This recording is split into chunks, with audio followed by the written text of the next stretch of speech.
Get comfortable. Settle the pillow. Turn the lamp down if it's still on, and let your shoulders come away from your ears. Tonight, we're going somewhere you have already been, dozens of times, and almost certainly never looked at properly. You have cleared a vault, maybe more than one. You came down the tunnel. You pried open the gear door or found it already hanging wide, and you walked the corridors with a pistol in your hand and a bobby pin in your pocket. You read a terminal entry at a run, half of it, enough to catch the shape of the thing. You took the ammunition out of a locker. You picked up a fusion cell and a tin of pre-war food, and you left. And the whole visit took you 20 minutes. And somewhere in the middle of it, a door needed opening, and you opened it. And in all of that, you never once asked who kept the water pumps running. That's not a criticism. Nobody asks. The game doesn't ask you to, but somebody did keep them running in every vault that lasted more than a season. And that person had a name and a shift and a set of hands that knew the sound a bearing makes when it's about to go. They got up in the morning, or in what the lighting schedule had agreed to call morning. They ate something. They went to work. They came back. And they did that for years, in a sealed steel volume 100 meters under the rock, in a community of 200 people who all knew each other's faces and most of each other's business. And the entire time, the machinery around them was slowly, patiently trying to stop. That's tonight, not the 20-minute version, the lived one. But here's the turn I want to make, because I think it's the more interesting question, and I don't think it gets asked much. You already know the standard story about Vault-Tec. Everyone does by now. The vaults were experiments. The shelters were never really shelters. They were laboratories with the test subjects sealed inside, and the observers taking notes from somewhere else, or from nowhere at all. Somebody in an office decided that this particular group of 1,000 people would be given one rifle between them, or that this one would have its lights kept on permanently, or that this one would never open at all. You know the shape of it? It has become the first thing anybody says about the franchise. And so the vaults you actually walk through, when you go down there with your pistol, are the ones where the answer to the experiment arrived. The empty corridors. The jumpsuit crumpled in a doorway with nobody left inside it. The terminal that starts reasonable in the first entry and is no longer reasonable by the 5th. You have read that terminal. It is very well written. It is designed to be found at a run, in a corridor, by someone who is not going to stay. Tonight, the experiment is not the point, because tonight, the experiment went right. That's the counterfactual I want to sit inside for the next couple of hours. Not every vault failed. Vault-Tec ran control groups. You cannot draw conclusions from a set of experiments unless you have something to compare them against. And the company was, whatever else it was, methodical. Some vaults were built exactly to the specification in the brochure, sealed on schedule, provisioned properly, given a reactor that worked, a water reclamation loop that closed, a food system that produced enough calories for the number of people actually admitted, and a set of protocols that were simply the protocols, with nothing hidden underneath them. No secret second instruction set. No observer waiting to see what happens when the lights go out. Just a shelter. Doing the thing a shelter does, holding. And here's what I find genuinely strange about that, and why I think it's worth 2 hours of your evening rather than 20 minutes of anybody's. A vault that worked perfectly is not a happy story.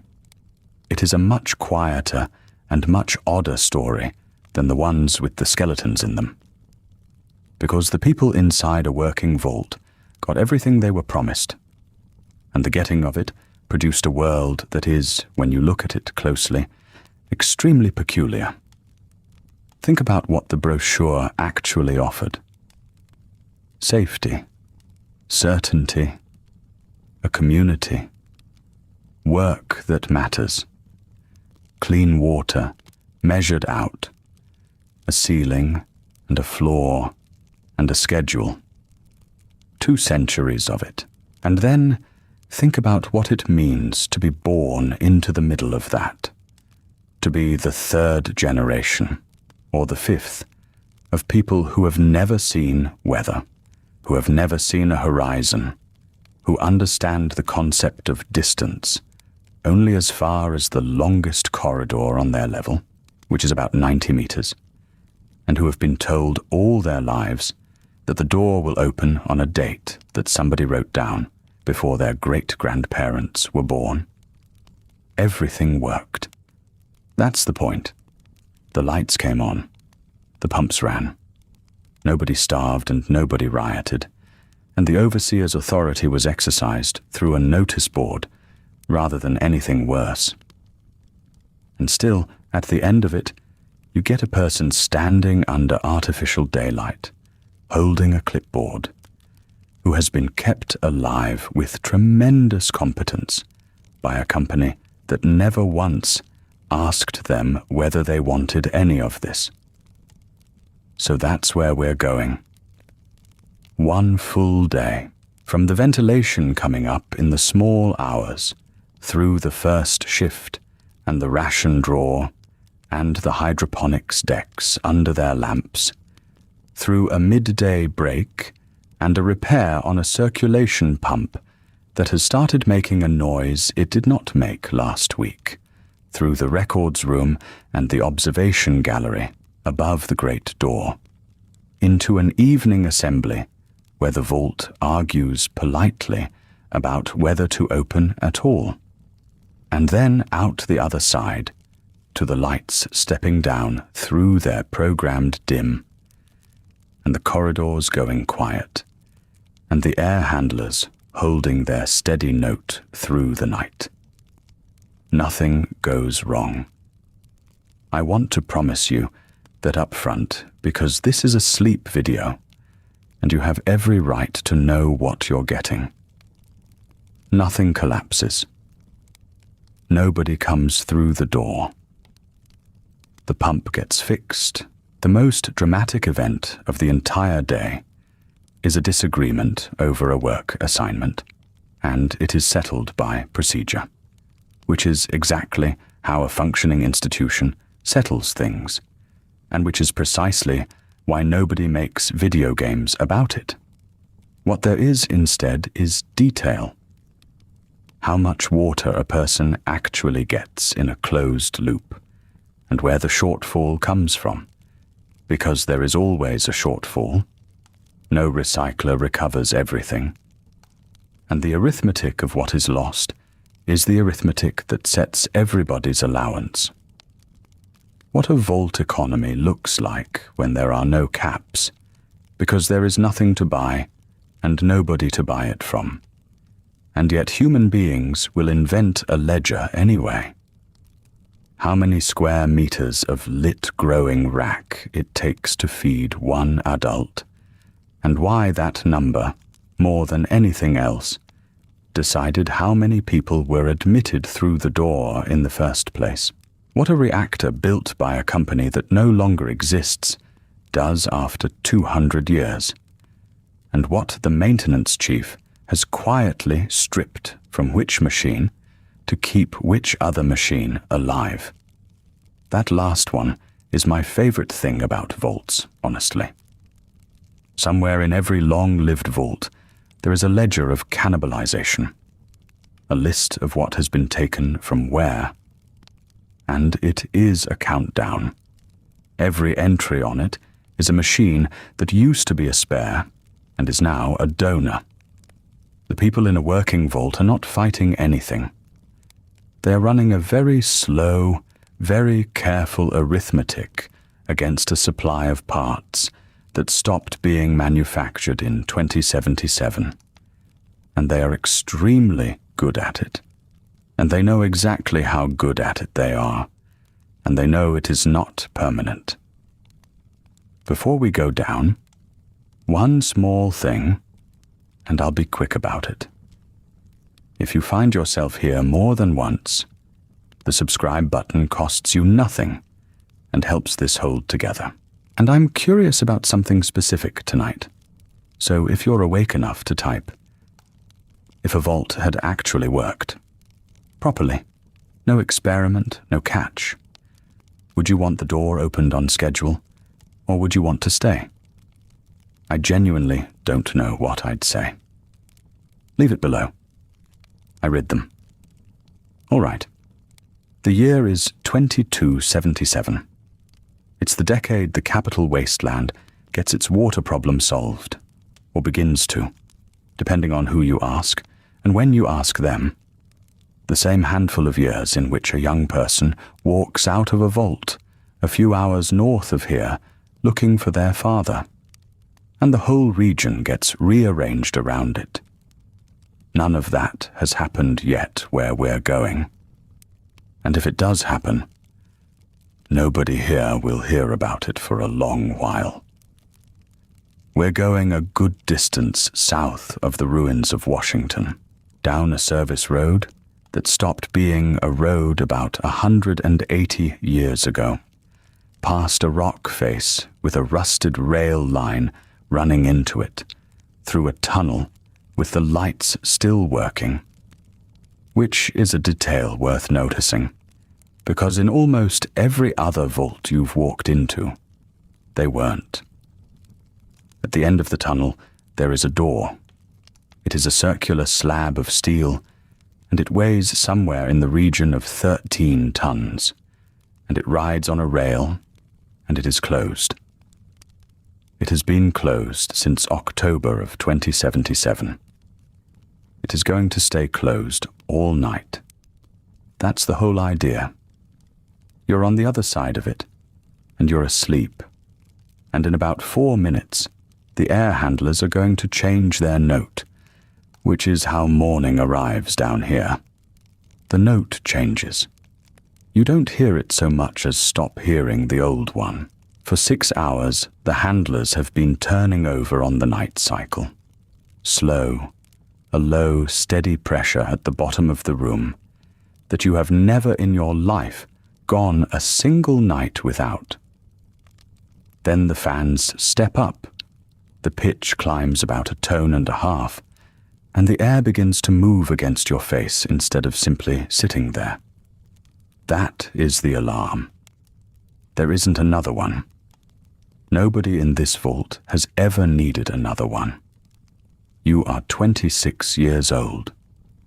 You were born about 90 meters from where you're lying, in a room on the residential level that is now used for storing bedding. And your mother was born 4 levels down in a room that no longer exists in that configuration because it was partitioned in the 60s to make 3 smaller ones.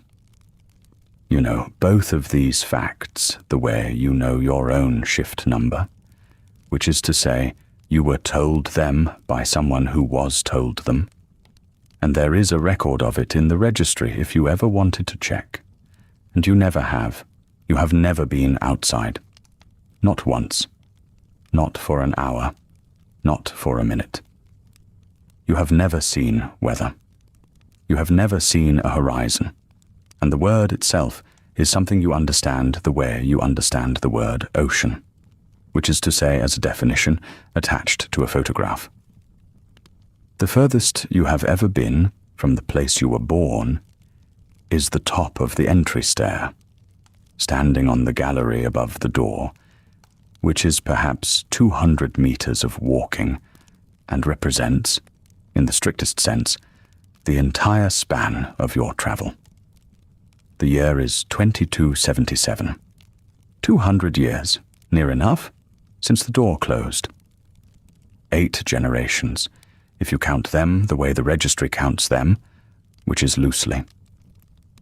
2 things you'd notice about this room if you'd come from anywhere else, and which you don't notice at all because you have never been anywhere else.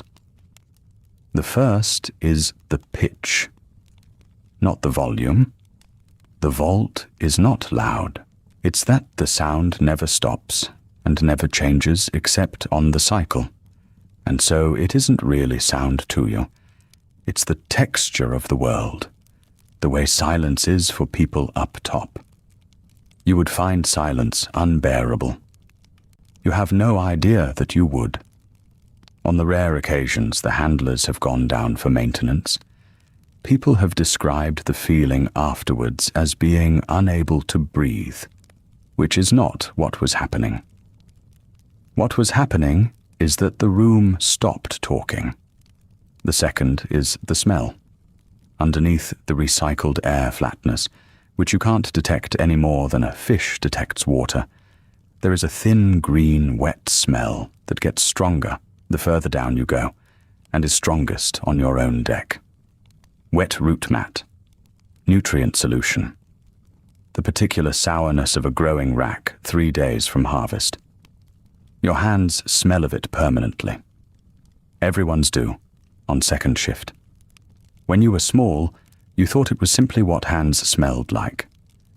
You work hydroponics, second shift, which runs from the mid-morning bell through to the evening one, with a rest hour in the middle. It is not a prestigious posting, and it is not a poor one. It is what you were assessed into at 14, on the basis of an aptitude battery, administered by a terminal, and reviewed by a person. And if you had wanted to contest it, there was a form. Some people do file the form. It is not held against them. It is also, in nearly every case, not granted, for reasons that will make more sense in a few hours, when we get into how a sealed population actually distributes labor. So, that's you. Now, here is the thing we came here to look at, and it needs saying early, because everything else in this day sits on top of it. You know what a vault is for. You've been told the version, and you've probably read the version. And the version is this. Vault-Tec sold shelters. The shelters were not really shelters. Each one was a rigged environment built to run a specific experiment on the people sealed inside. And the sales brochure with the smiling family on the cover was the most successful piece of misdirection in the history of the pre-war economy. The company took the money, built the box, wrote the protocol, and closed the door. That is broadly correct. It is documented. It is not a rumor. It is in the company's own files, in the company's own filing language, which is the part that tends to sit worst with people. Nobody had to piece it together from evidence. Vault-Tec wrote it down, indexed it, and stored it, because it was a corporation, and corporations keep records. But there's a second half to that fact, which almost never gets said, and it's the reason we're standing in this particular corridor, and not one of the famous ones. An experiment needs a control. You cannot run 120-odd variable environments and learn anything from them unless you also run some number of environments where the variable is absent, where the ventilation is simply ventilation, where the ration allowance is set by an engineer working from calorie requirements, rather than by a protocol officer working from a hypothesis, where the overseer's instructions, when opened, say nothing more sinister than, Maintain the population, maintain the systems, conduct a surface survey on the following date. Those vaults existed. Not many. That's the point of a control group. You don't need many. And what's interesting about them is not that they were kind. Nobody in that office was being kind. A control vault is not a mercy. It's a methodological requirement. Somebody worked out how many you needed to make the numbers mean anything, and that was the number that got built. You are in one of them, which means that tonight's question isn't the one the lore videos ask. We are not going to spend 2 hours cataloging what went wrong somewhere else. We're going to do something harder, and I think considerably stranger, which is to watch a Vault-Tec vault do exactly what the brochure said it would do for 200 years, without a single deviation from the specification. And then ask what that actually got the people inside. Because here's what I want you holding as we go. This place works. That's not a setup. There's no reveal at the 11 o'clock mark where it turns out the water was doing something to you. The water is water. The lights are lights. The reactor is producing power within its designed envelope. The recyclers are recovering at close to the rate the manual promised. The population has held between 180 and 240 for 8 generations. And nobody has starved, and nobody has been experimented on, and the door is going to open on the date printed on the schedule. And it is still, in every meaningful sense, an experiment. That's the uncomfortable bit. Working as designed and being asked are not the same thing, and we're going to come back to that at the end of the night when the lights go down. Now, the day. You have about 4 minutes before you actually have to move, and then the shape of it is roughly this. You'll wash at a tap that gives you a metered quantity, and then stops, which is normal and has always been normal, and which you would find it very strange to be told is not normal.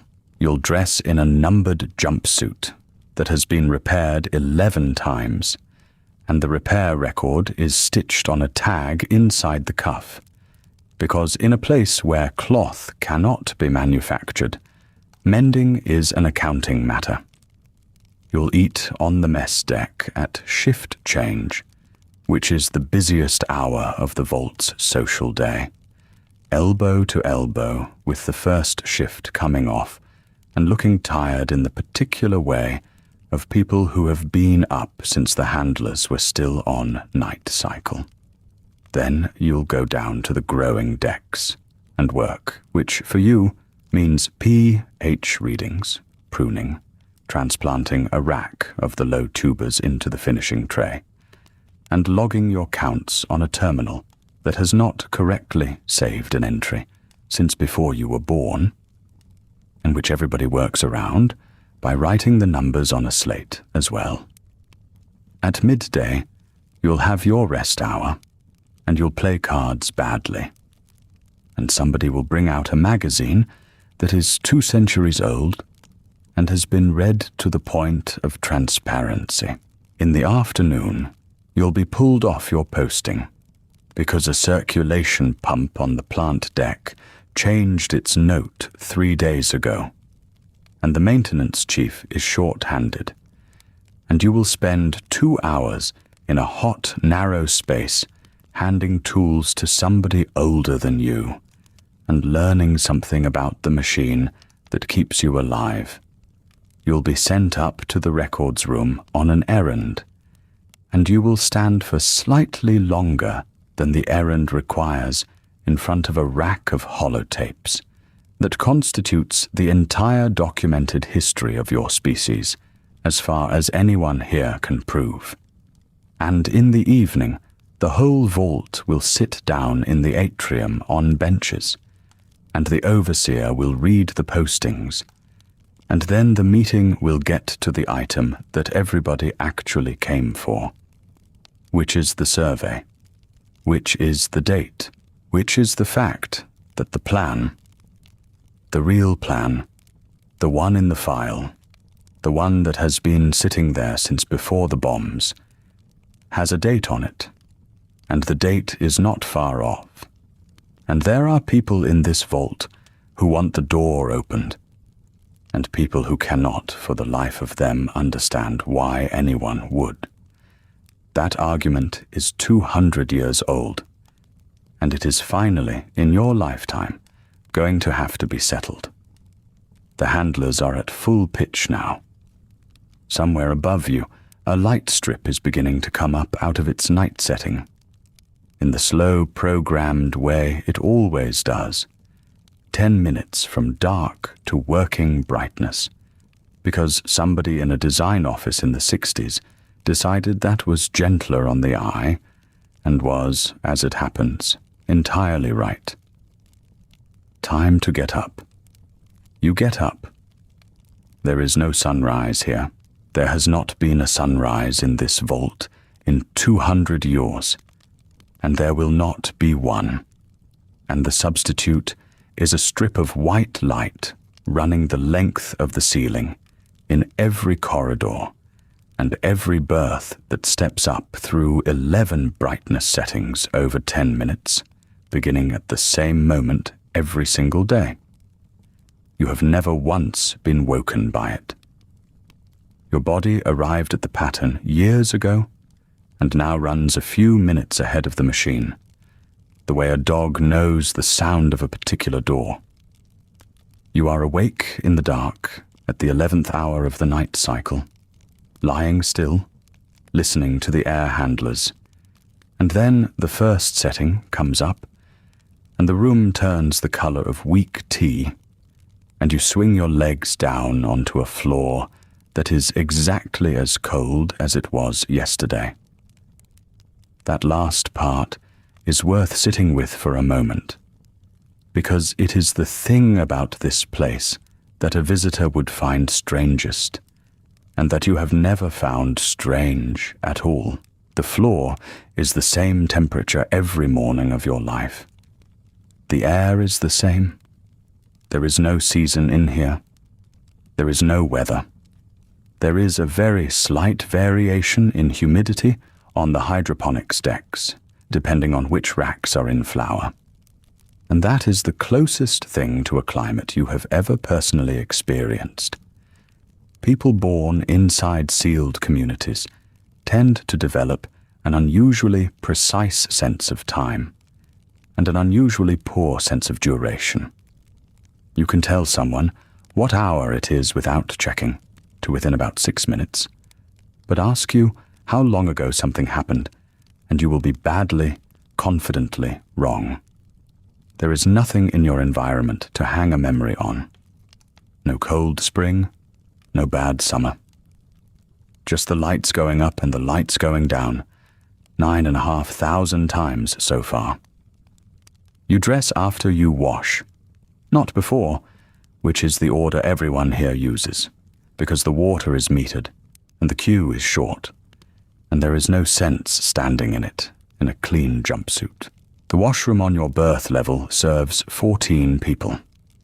It is a narrow tiled room with 4 basins, 2 shower stalls, and a wall panel with 14 small brass-colored tabs on it, 1 per resident, each stamped with a number. You press yours in. Somewhere behind the wall a valve opens, and the tap gives you your allowance, and then, without any drama or warning or announcement, stops. It does not trickle to a halt. It stops the way a switch stops. The first time it happens to a child in this vault, they always cry, and every adult in the room always laughs, and that is one of the very few genuine rituals this place has. The water is warm and tastes faintly of the pipe. Not unpleasant. Metallic and slightly flat, with the particular softness of something that has been through a filter bed enough times to have had every interesting mineral stripped out of it.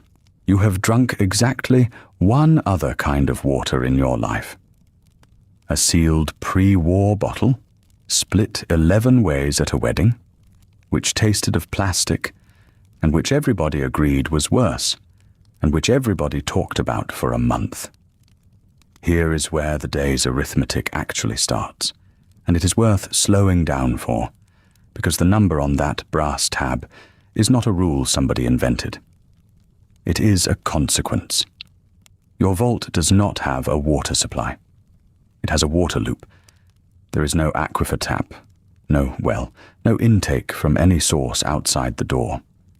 The whole point of a sealed installation was that it needed nothing from outside, and a hole in the ground for water is a hole in the ground.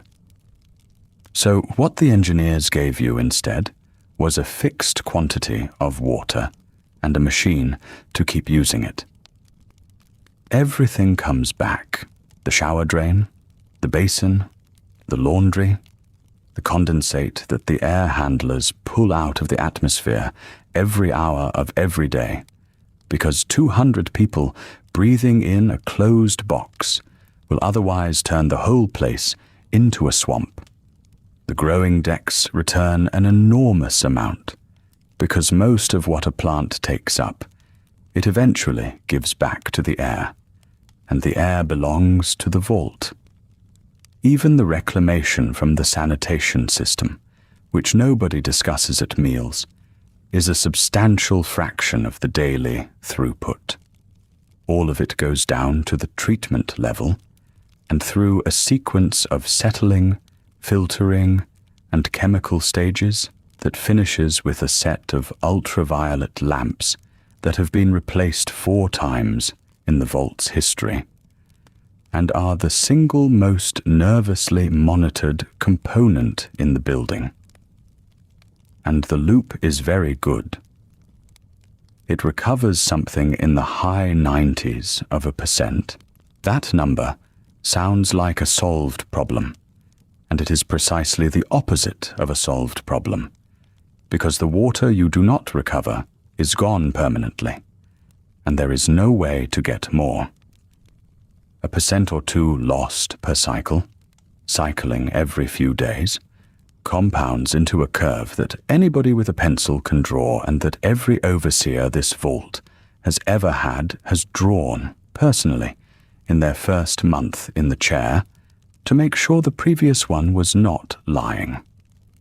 So the allowance is not stinginess. The allowance is the answer to a division problem. The reserve divided by the loss rate, divided by the population, set against the number of years the installation was specified to run. Change any one of those, and the tab on the wall gives you a different amount, which is also why the population number is what it is, and why marriage and birth in here are scheduled rather than left to chance. But that is a conversation for later in the day, and it happens over cards, and it is more awkward than this one. You dry off, you dress.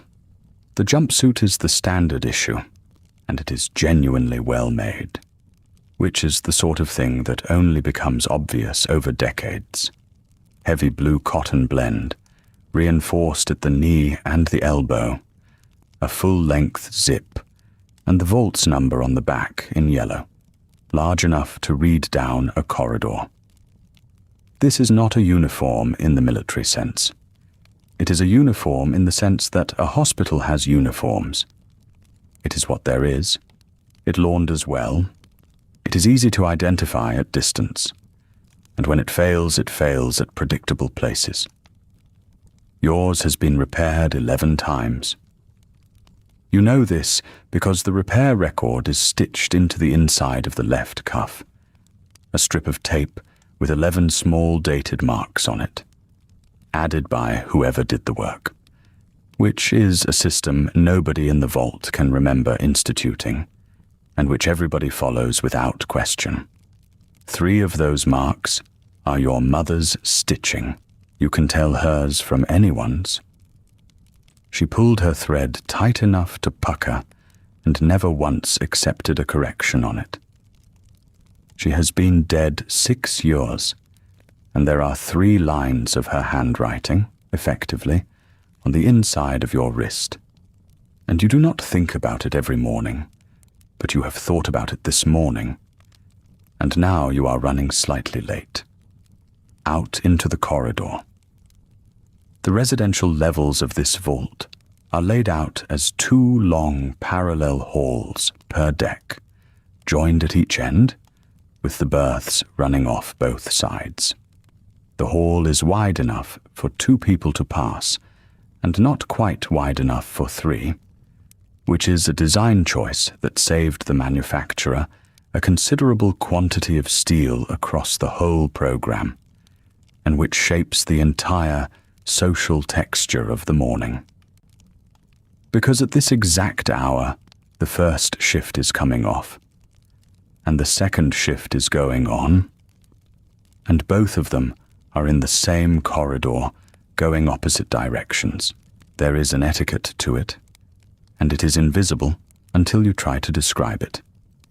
The rule is that the person coming off shift has the wall. You step out toward the middle. If 2 people are coming off abreast, one of them drops back half a pace without looking, at a distance of about 4 meters, and the pair becomes a line and reassembles afterwards, and neither of them says anything or breaks their conversation. If you are carrying something in both hands, you angle your shoulders, and the oncoming person reads the angle and gives you the extra hand's width. If you are stopped in the corridor talking, you stand on the same side, not opposite each other, so the traffic goes past you rather than through you. Nobody was taught this. Everybody does it. Somebody from outside, walking down this corridor at shift change, would be bumped into 6 times in 90 seconds, and would conclude the people here were rude, and the people here would conclude the same thing about them, and both would be describing the same failure of a shared language.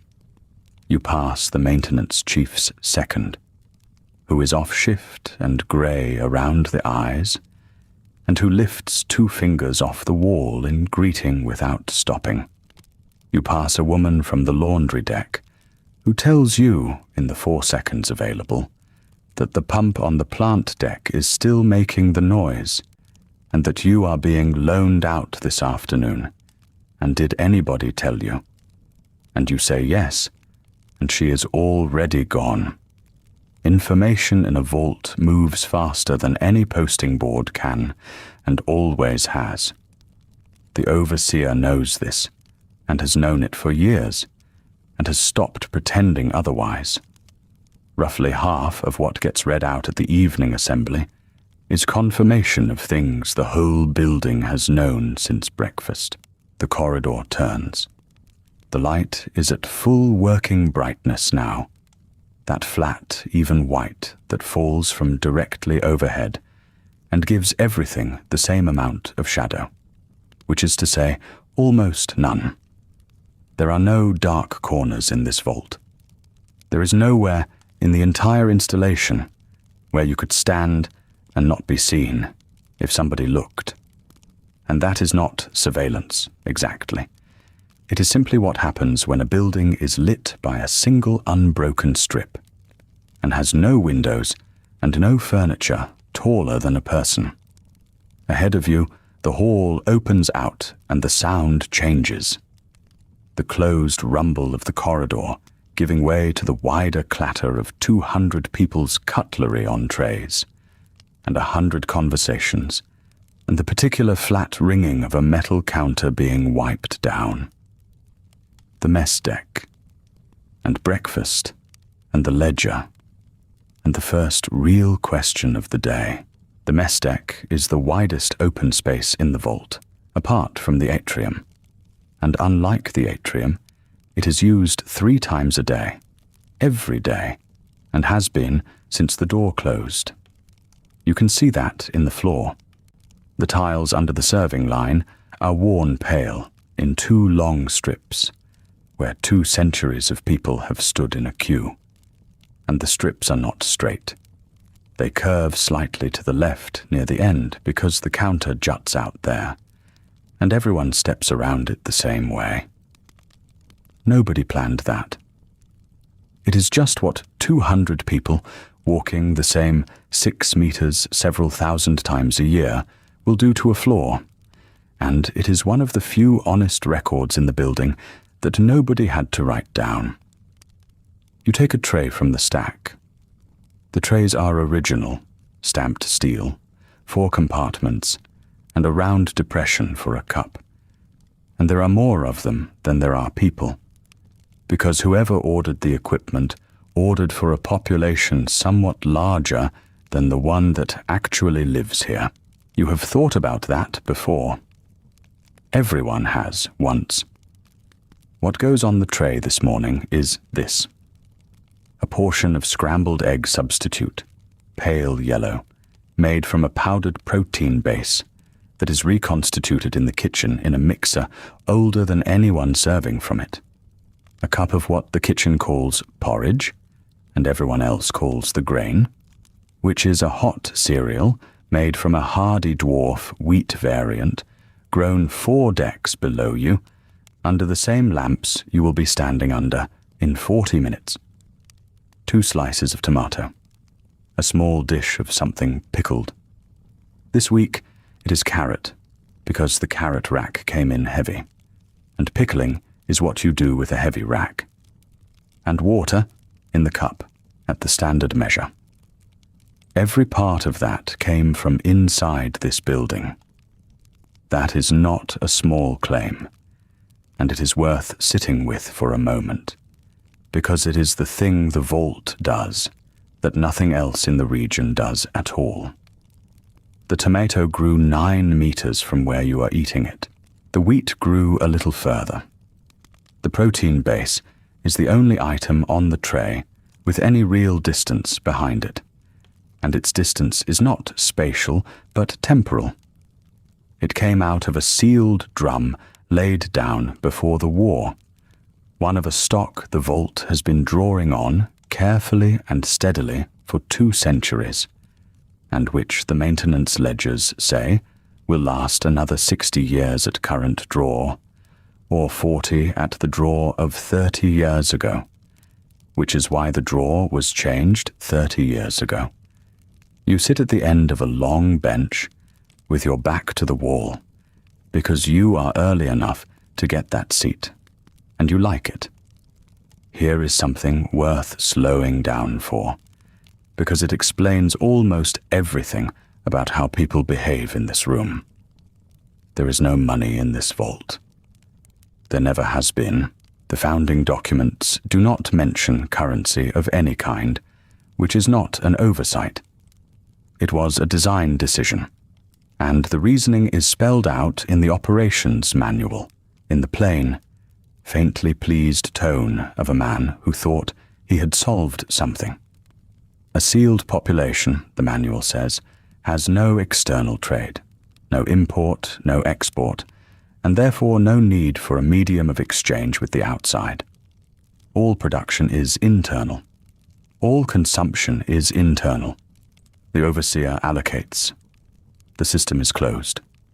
That is completely true, and it did not work, and what replaced it is the ledger. The ledger is not official. It has never been official. It began, as far as anyone can trace, sometime in the Vault's 2nd century. And what it is in physical terms is a set of chits, small punched discs originally cut from the reflective backing of failed grow lamp housings, which is why they are all slightly different sizes, and why the old ones are brighter than the new ones, and a book, kept in the mess deck under the counter, in which somebody who is not employed to do it records who owes what to whom. What a chit represents is a shift. Not an hour, not a job, a shift. One person, one rotation, one deck. That is the unit, because the shift is the only thing in this building that everybody has exactly the same amount of, and that everybody wants more or fewer of depending on the week. So, the vault gives you your food. The vault gives you your water, your jumpsuit, your bunk, your light, your air. Those are not purchased, and they cannot be lost. And there is no version of your life in here where you go without them. That is the promise. And unlike almost every other promise the company made, this one is being kept hour by hour by the machines 2 decks down. What the vault does not give you is choice, and the chits are how choice got invented anyway. You want the second shift instead of the third because your partner is on second. That is not a request the overseer entertains. The roster is the roster, and it is set by skill category, and it is posted on Sunday. But the roster does not care which particular body fills a slot, only that a qualified one does. So you find somebody in your category on second shift who would rather be on third, and you find out what it would take, and you pay it in chits, and one of you writes it in the book, and the supervisor is told, and the supervisor, who has known about the book for his entire working life, and has himself a small column in it, nods and changes nothing about how the deck runs. The rates are not fixed, and everyone knows them anyway. A straight swap between equivalent shifts costs nothing. That is a favor, and it goes in the book at 0, because the book tracks the favor, not the price. A swap out of the night rotation costs 2. A swap out of the night rotation in the week of a birth or a death costs nothing, because there are things the book does not charge for, and everyone agrees on what they are without ever having written them down.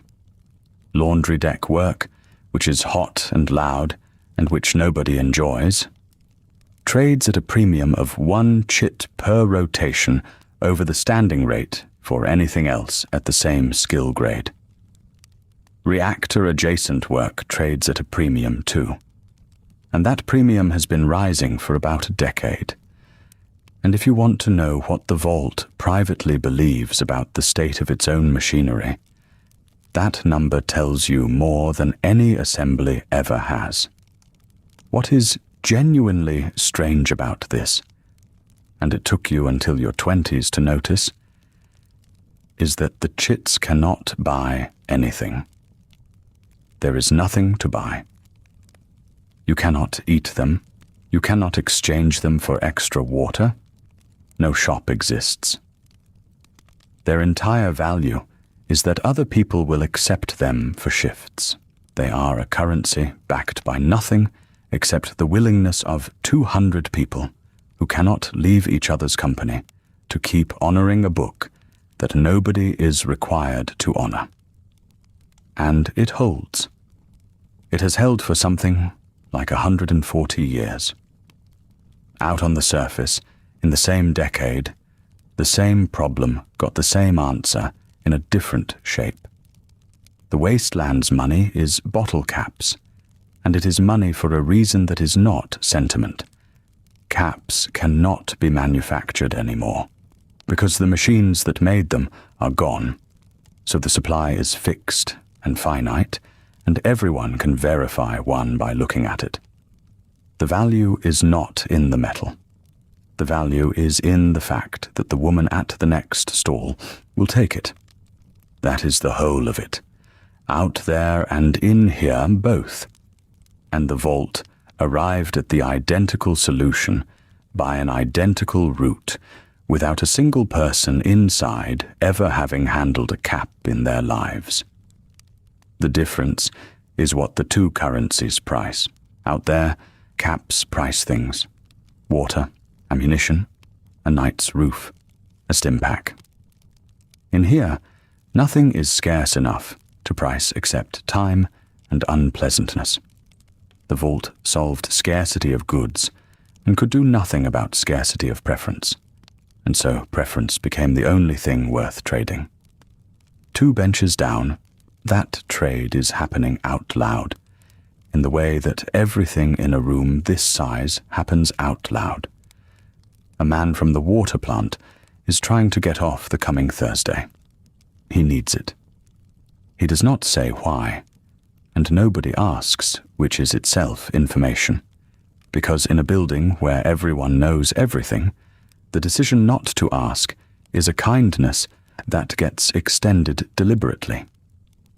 He is offering 3, which is a great deal for a single-day rotation, and he is not getting takers. And the reason he is not getting takers is that Thursday is the day the reconnaissance rotation posting goes up, and everyone would like to be somewhere they can hear about it.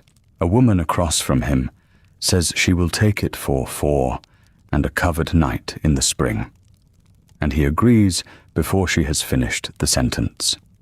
And somebody else at the table says 4 in the flat tone of a person watching a price they consider indecent, and the woman shrugs and says, "That is what it costs today."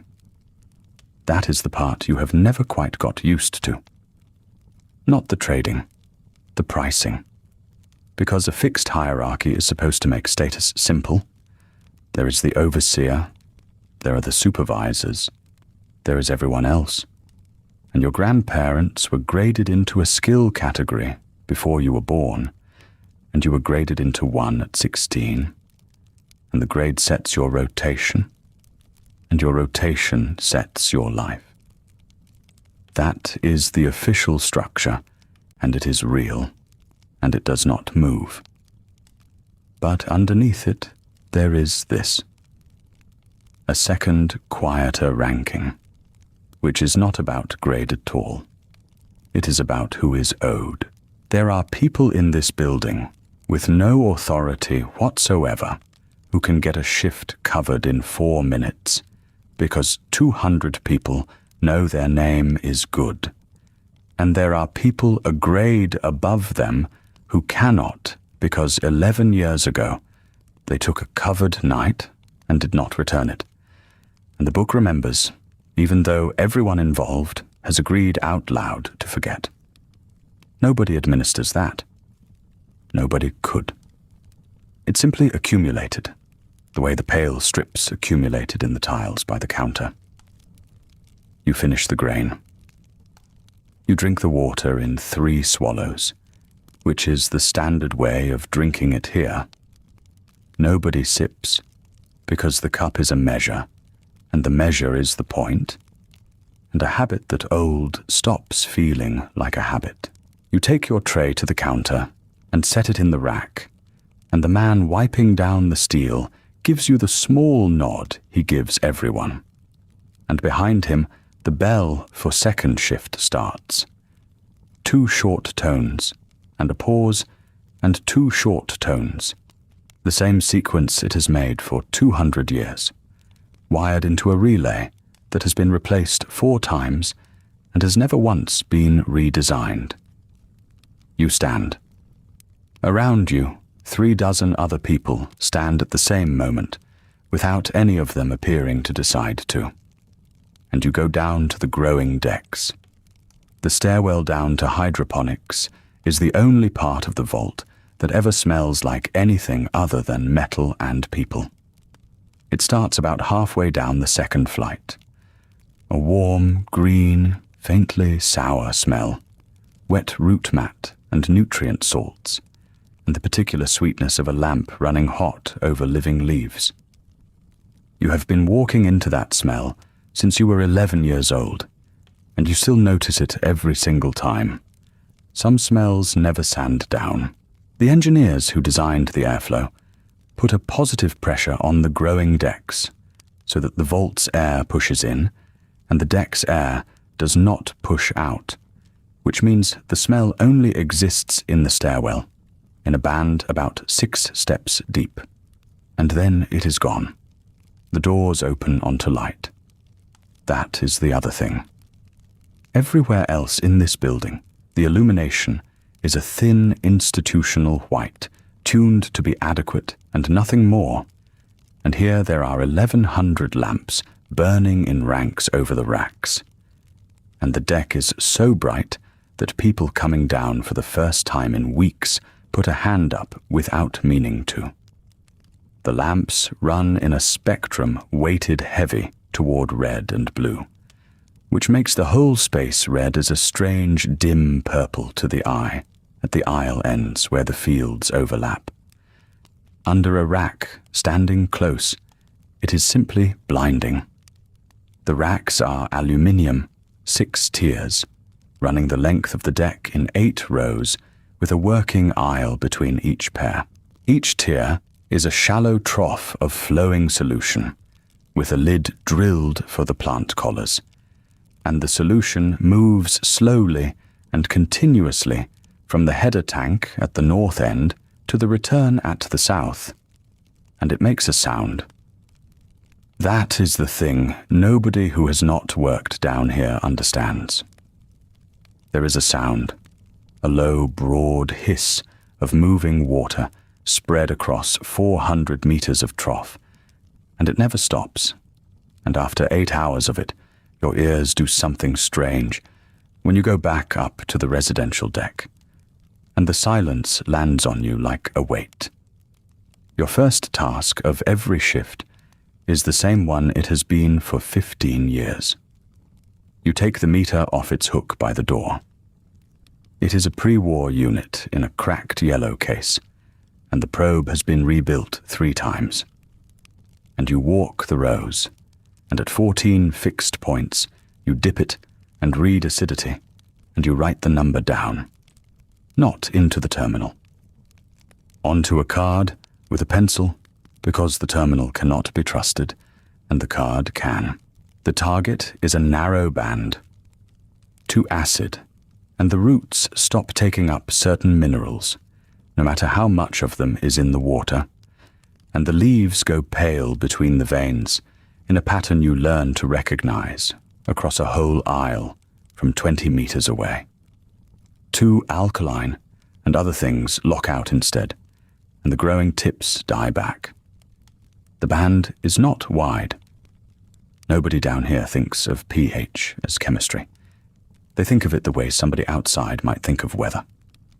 After the meter, the pruning. You work the tomato rows on the 3rd and 4th tiers with a pair of snips that live in your hip pocket and have your grade number scratched into the handle.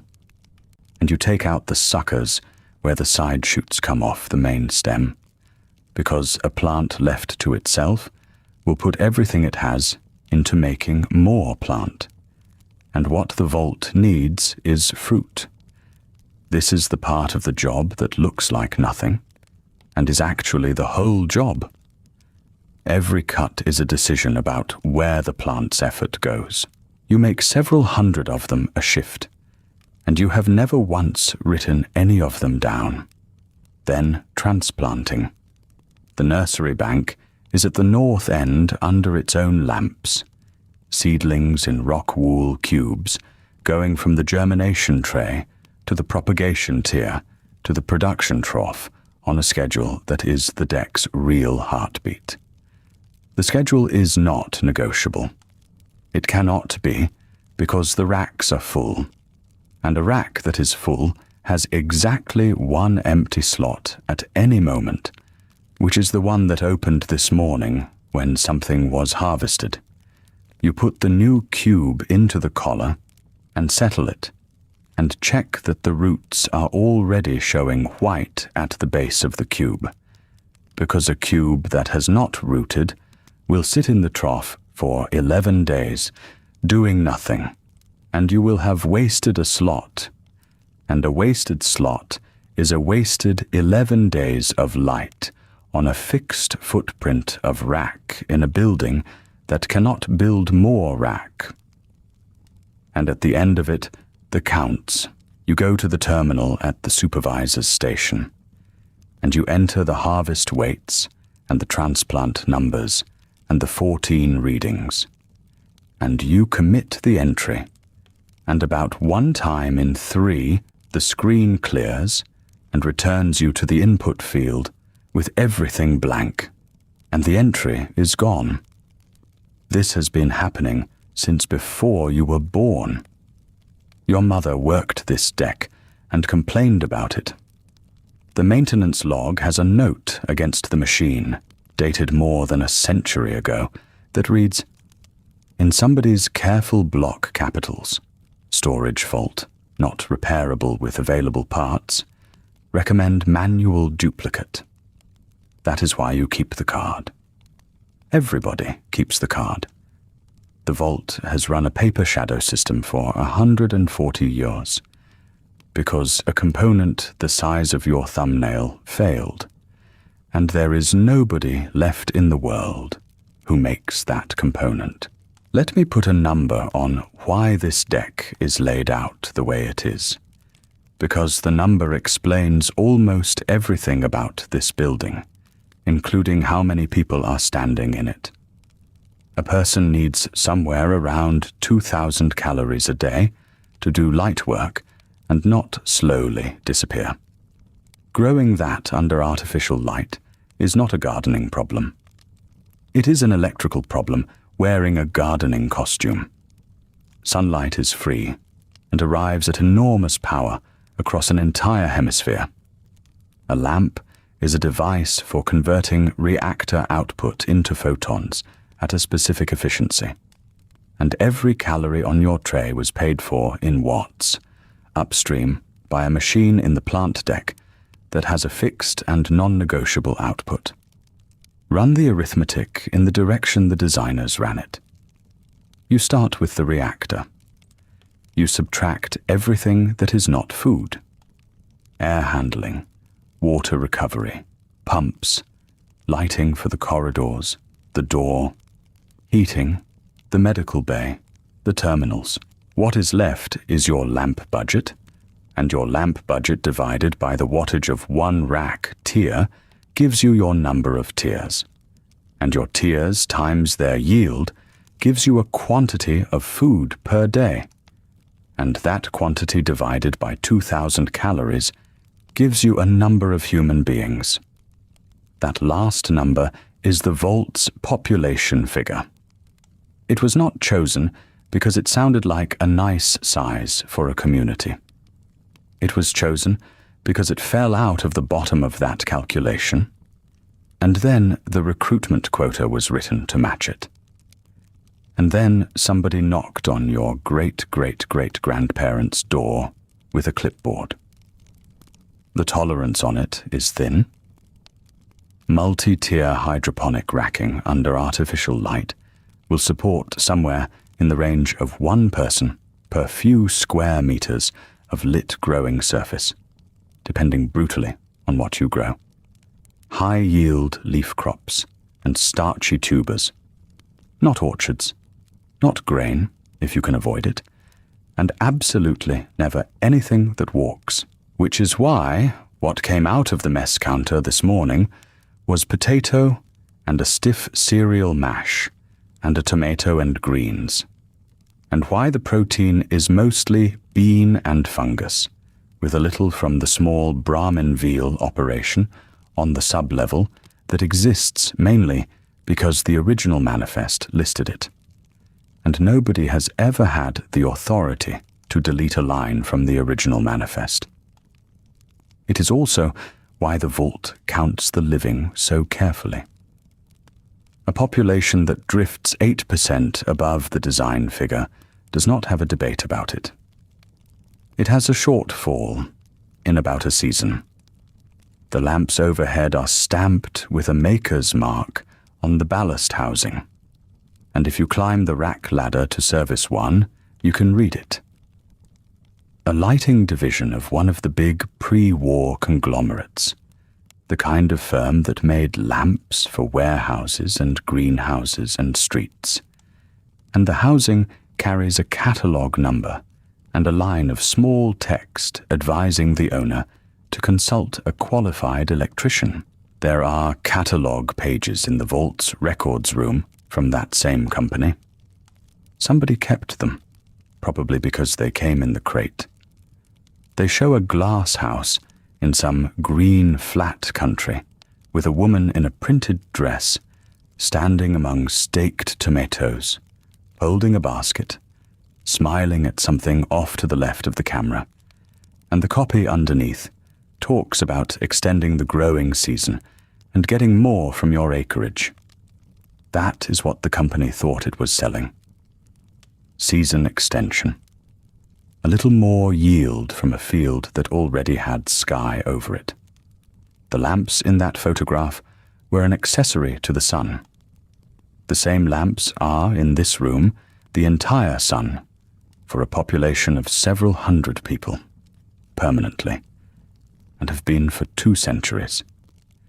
And the men who set that catalogue page had no idea at all. They were selling tomatoes in March. Down the aisle, the second shift supervisor is doing her rounds, which she conducts in exactly the same order every day. North Nursery, tier readings, the 2 problem rows on Bank 6 that have never once produced properly and are kept going out of something between hope and habit. Then the return line filter. Then the log. She is in her 60s.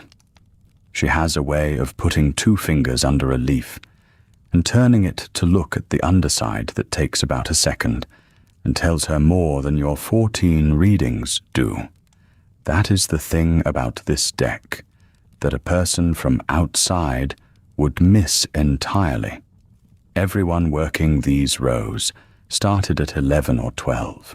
They have never done anything else, and they will never do anything else.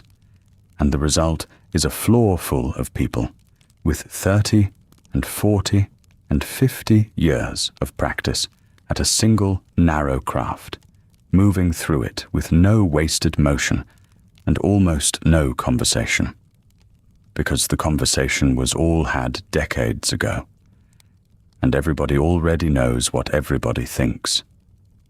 You pull a sucker, drop it in the waste tray for the compost run, move down 1 plant, and pull the next.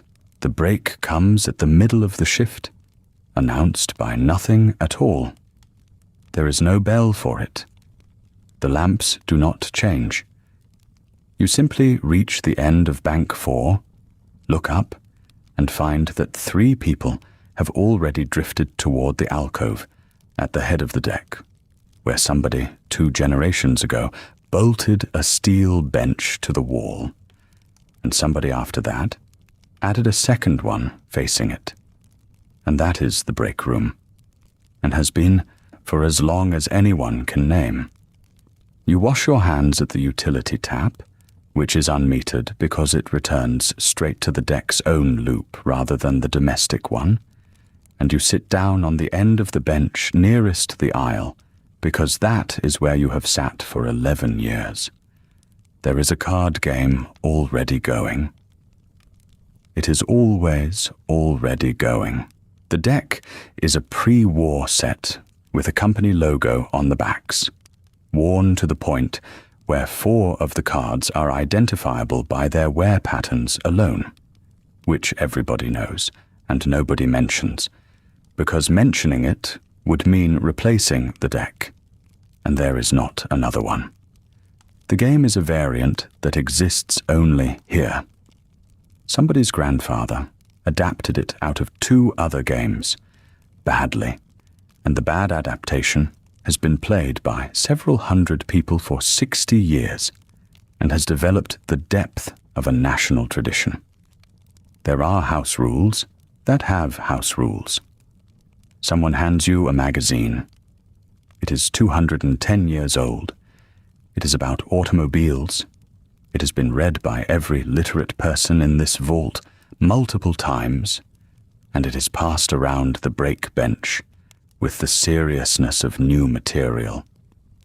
The pages have been reinforced along the spine with adhesive strip pulled from a medical kit.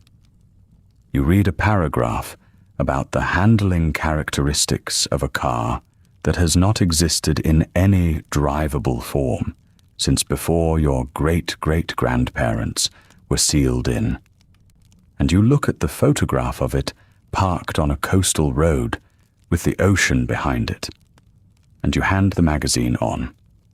The conversation is the same 6 conversations. This is not a complaint. It is a description of a finite social system, and it is worth being precise about, because it is one of the genuinely strange facts of living here, and it is not the fact people from outside expect. Several hundred people, sealed, across 6 generations. Everyone knows everyone. More than that, everyone knows everyone's parents, and what their parents were like, and which of the family tempers a given person got, and the story about the flooded corridor in the 50s that involved their grandmother, and roughly what they are going to say next. Every opinion in this vault has been aired, argued, exhausted, and settled into a stable position.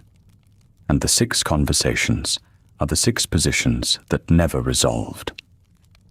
Whether the deck lamps should run on the old cycle or the adjusted one. Whether the North Nursery is worth the space. Whether the reopening survey means anything. 3 others. They get taken out at break, handled, agreed about in the usual way, with the usual 2 people dissenting in their usual manner, and put back. You would think this would be unbearable. Mostly it is restful. There is a version of comfort that comes from a social world with no strangers in it, and everyone on this bench has had it since birth, and none of them have anything to compare it against.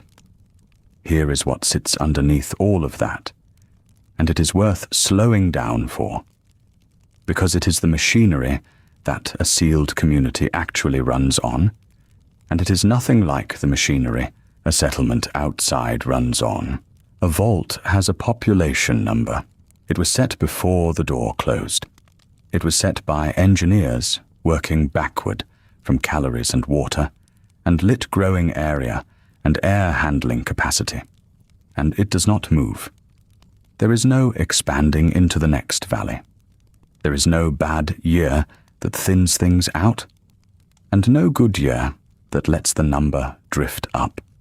The number is the number, and every person born here has to be accounted for against it, and every person who dies here opens a space that has to be filled on a schedule, or the age distribution goes wrong. And in 40 years, there are not enough people of working age to keep the pumps alive. So births are scheduled. Not in a sinister sense, and not in a dramatic one.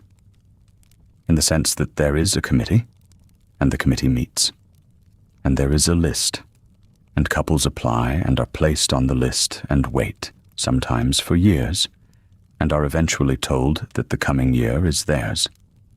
The overseer signs off. The medical office coordinates. It is bureaucratic to a degree that would be comic if it were not the entire reason the vault has not run out of food. And underneath that sits the register, which nobody enjoys discussing, and everybody has consulted. Several hundred people, 6 generations, no new arrivals. The arithmetic on that is bad, and it gets worse every generation, and the founders knew it, which is why the register exists. A complete lineage record of every person ever born here, maintained in the records room, cross-referenced, and checked against every marriage application before it is approved. The medical office runs the check. The answer comes back as a number, and there is a threshold, and applications above the threshold are refused. People are refused. It happens perhaps once every few years, and it is the quietest kind of disaster this place produces. And everybody knows when it has happened, because everybody knows everything, and nobody says anything about it directly, and the two people involved go on working their shifts in the same corridors for the next 50 years. You have looked yourself up. Everyone does, at around 15, in the way you check a thing you are afraid of. The clerk in records does not comment. The clerk in records has never commented about anything to anyone, which is why that person has the job. The card game has reached the stage where somebody is being accused of something. Out on the deck, the supervisor is at the return line filter, and past her, at the head of the aisle, is the board. Every deck has one. It is a steel panel about the size of a door, and on it are pinned the postings, the shift roster for the coming week, the maintenance priorities, the ration adjustment notices, the assembly agenda, and any decision the overseer has made that affects anybody working here. This is how authority arrives. Not as a voice, not as an officer walking the floor, as a printed sheet pinned to a board at the head of the aisle, which you read on your way past. That is worth understanding properly, because the picture people carry of a vault overseer is a figure of dramatic power, and the reality is closer to an administrator with a filing system and a great deal of unglamorous leverage. The overseer does not command you. The overseer sets the roster.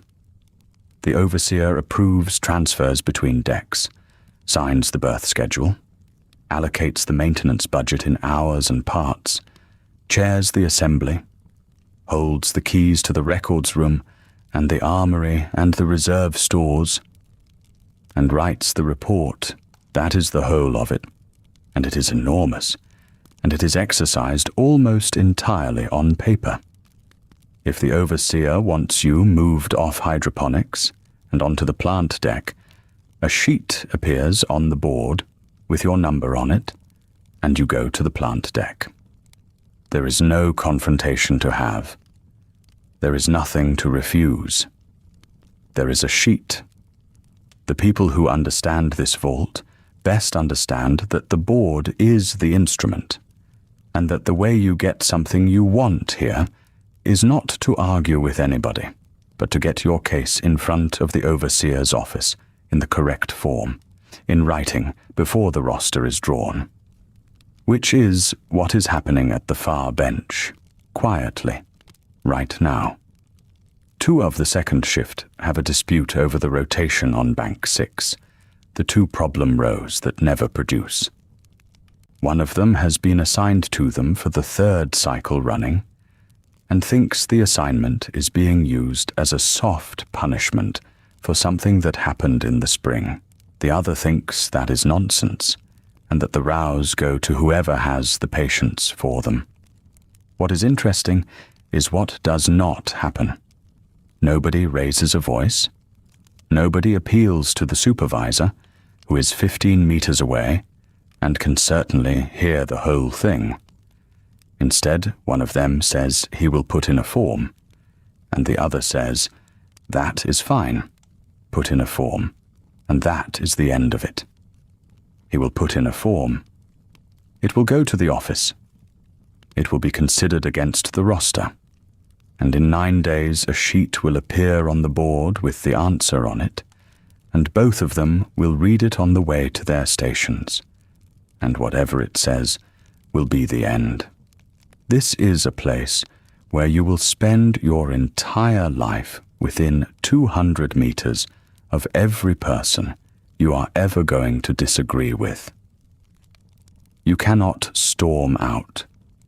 You cannot avoid anyone. There is nowhere on earth to go.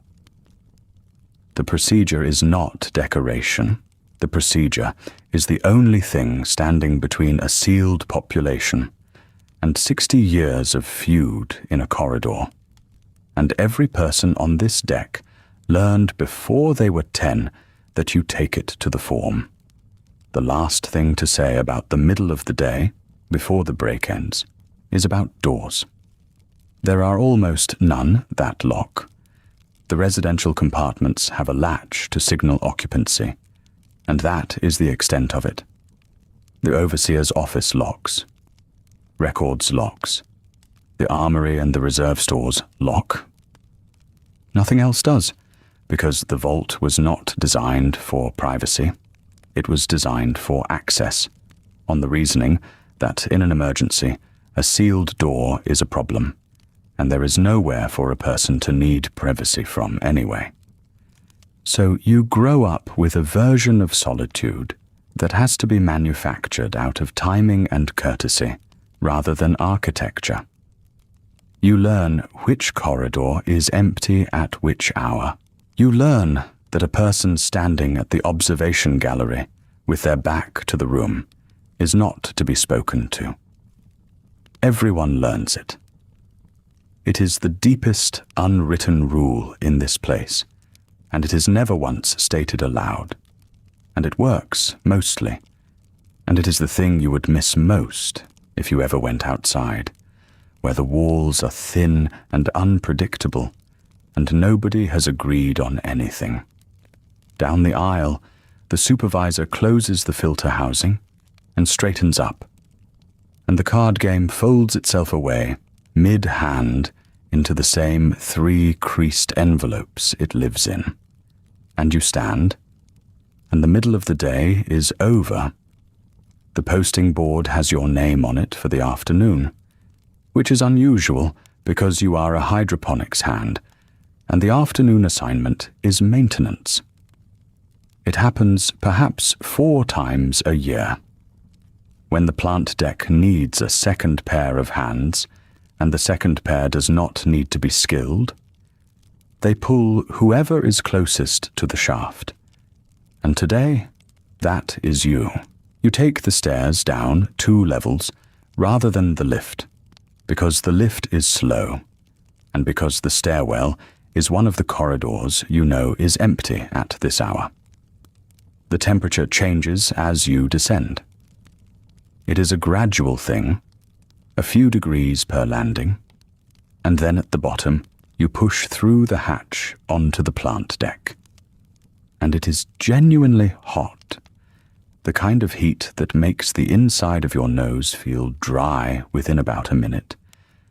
Everyone who works down here keeps a bottle clipped at the hip and drinks from it constantly, and the plant deck has its own water allowance for exactly that reason, which is one of the small structural privileges that people up on the residential levels have opinions about. The maintenance chief is waiting at the base of the ladder with a hand torch already lit and a rag over one shoulder. She has been doing this job for 31 years, and she took it from a man who had done it for 40. She points at the pump without saying anything, and then she says the only word that matters. Listen. You listen. There are 5 circulation pumps on this deck, and 4 of them are producing the same note, a low, steady hum that you have heard through the floor of every room you have ever slept in. The 5th is producing something slightly above that note, with a faint irregularity in it, a very small hitch that comes around perhaps twice a second. You would not hear it in isolation. You hear it only because the other 4 are there to compare it to, which is, when you think about it, a design feature nobody intended. It started 3 days ago. She noticed it 3 days ago. She has been waiting for a maintenance window and for a second pair of hands, and today she has both. Here is what these machines actually are, because it changes how the afternoon feels. The vault runs on a compact nuclear reactor, and the reactor's job is fundamentally simple. It gets hot. That heat boils water. The steam turns a turbine. The turbine turns a generator, and the generator produces the electricity that lights your growing racks and cycles your air. and holds the door shut. The complication is that heat which is not carried away is heat which accumulates, and heat which accumulates in a reactor is the beginning of a very short and very bad story. So the reactor is wrapped in loops of coolant, and the coolant only moves because pumps push it, and the pumps only push it because the generator gives them power. Every part of the arrangement depends on every other part. There is no state in which one of them can be down for a season while you think about it.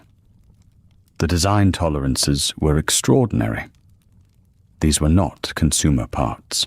Everything on this deck was machined to specifications written by people who assumed the whole assembly would be inspected annually by a certified technician with a manufacturer's parts catalogue and a supply line behind it, and would be replaced outright somewhere around its 40th year of service. It is in its 200th. That is the fact that governs the plant deck, and it governs it more completely than any rule the overseer ever posted. Nothing down here is running on its original design assumptions.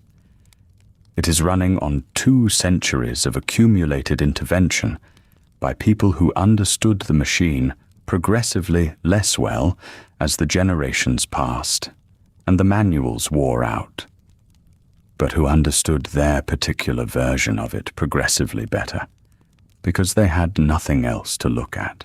The chief hands you the torch and tells you to hold it steady on the bearing housing, and gets down on the deck plate on her side and begins removing an access cover with a driver that has been reground so many times the tip is noticeably shorter than the shaft. You hold the light. Holding a light well is a real skill, and you were taught it at 11, along with everyone else. You keep the beam on her hands, not on where you are looking, and you do not move it when she moves. The cover comes off. Inside is a coupling and a bearing and a shaft, and the shaft has a very small amount of play in it, which she demonstrates by taking hold of it and moving it perhaps 1.5 millimeters. "There," she says. "That's your 2 a second." The fix is a shim. The shim does not exist as a part. There has been no manufacturer to order one from since long before the first person born in this vault died of old age. So the shim is cut, and it is cut from stock. And the stock is a flat strip of steel about the width of 2 fingers that came out of a machine on the other side of the deck. This is the thing you should understand about how the vault has stayed alive. And it is not a thing the brochures mentioned. There is a ledger in the maintenance office.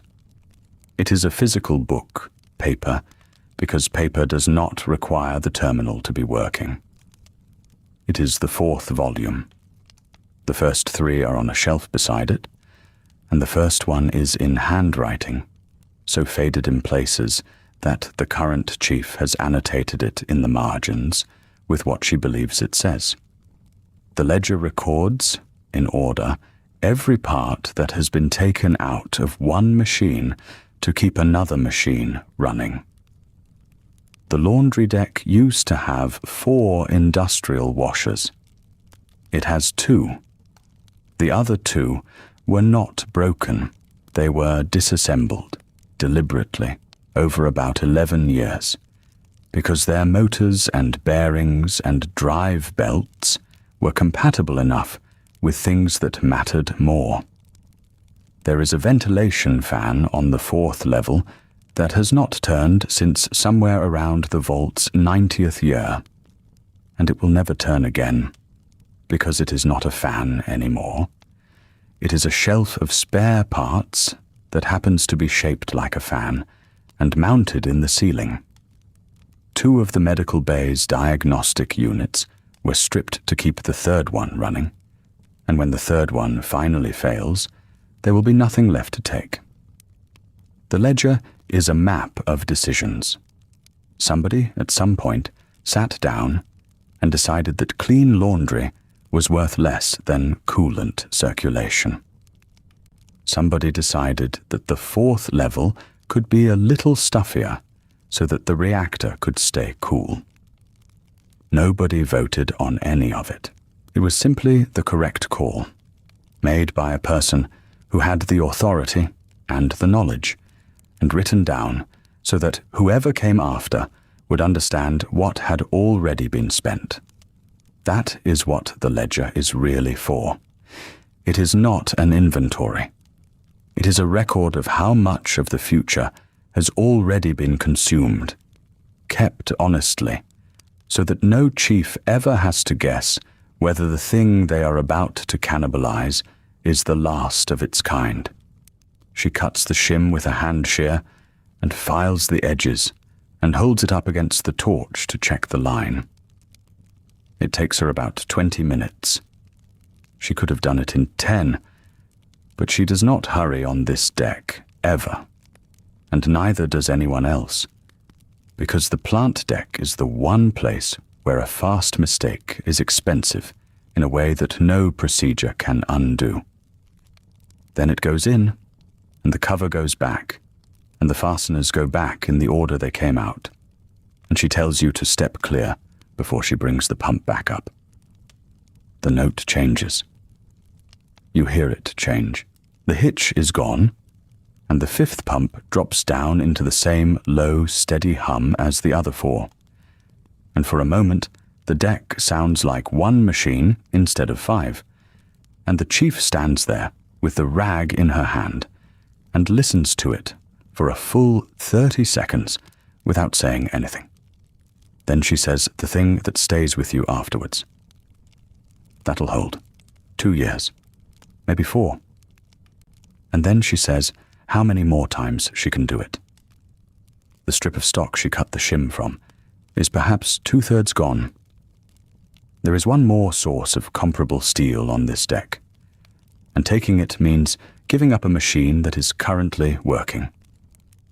After that, the shims come from something else, and something else is thinner, or softer, or the wrong grade, and a shim of the wrong grade wears in a year instead of 4. She is not telling you this because she is troubled. She says it the way you would say the growing racks need transplanting in a fortnight. It is a schedule. She has been keeping a version of this schedule in her head for 3 decades. And she has written the important parts of it down. And the honest summary of it is that the vault has a number of years left in it that is finite, calculable, and much smaller than the number anyone upstairs assumes. You climb back up the ladder with the torch. The heat drops away, landing by landing, and by the residential level, the air is ordinary again, and the low hum coming up through the deck plates is even and correct in a way you have never consciously noticed before, and will now, you suspect, notice permanently. Somebody in an office 200 years ago wrote a service interval on a page and moved on to the next item. It was a reasonable number. It assumed a world. The world it assumed did not survive the afternoon of the 23rd of October, and the pump did, and the gap between those two facts is being paid for continuously by a woman on her side on a hot deck plate, with a driver worn down to nothing, cutting a part that no longer exists out of a machine she has decided to stop caring about. The errand comes down as a posting, which is how almost everything comes down here. Your name, your shift number, a line of text. Assist records 1 hour before the evening assembly. No reason given.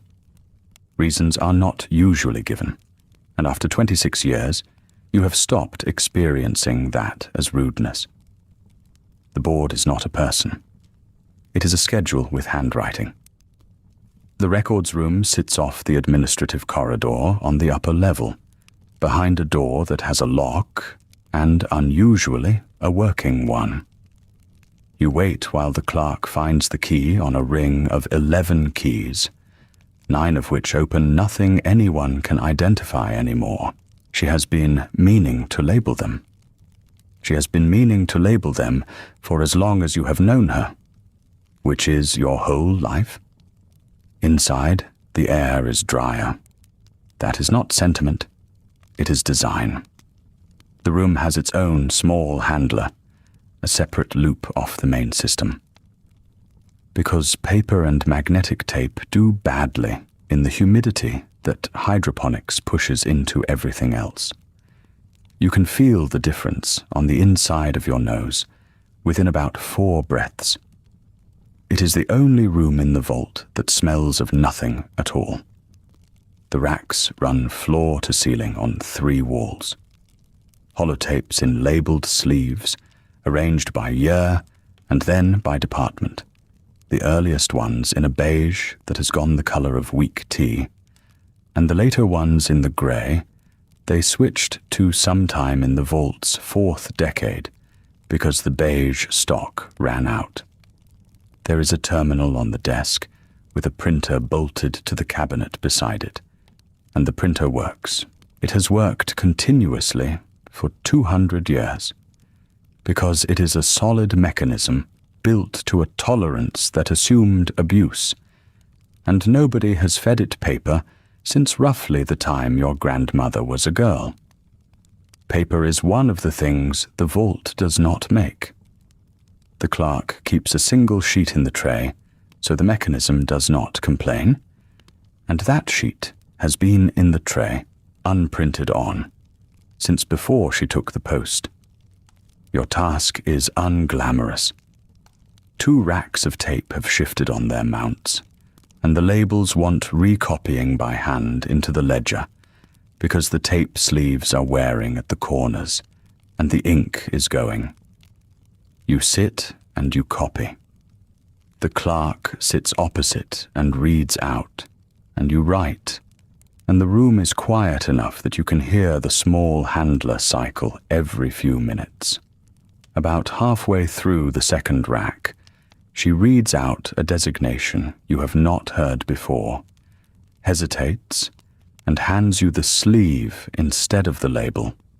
It is the vault's own file, not the maintenance record, not the population register, not the endless quarterly returns that the overseer's office generates and nobody reads.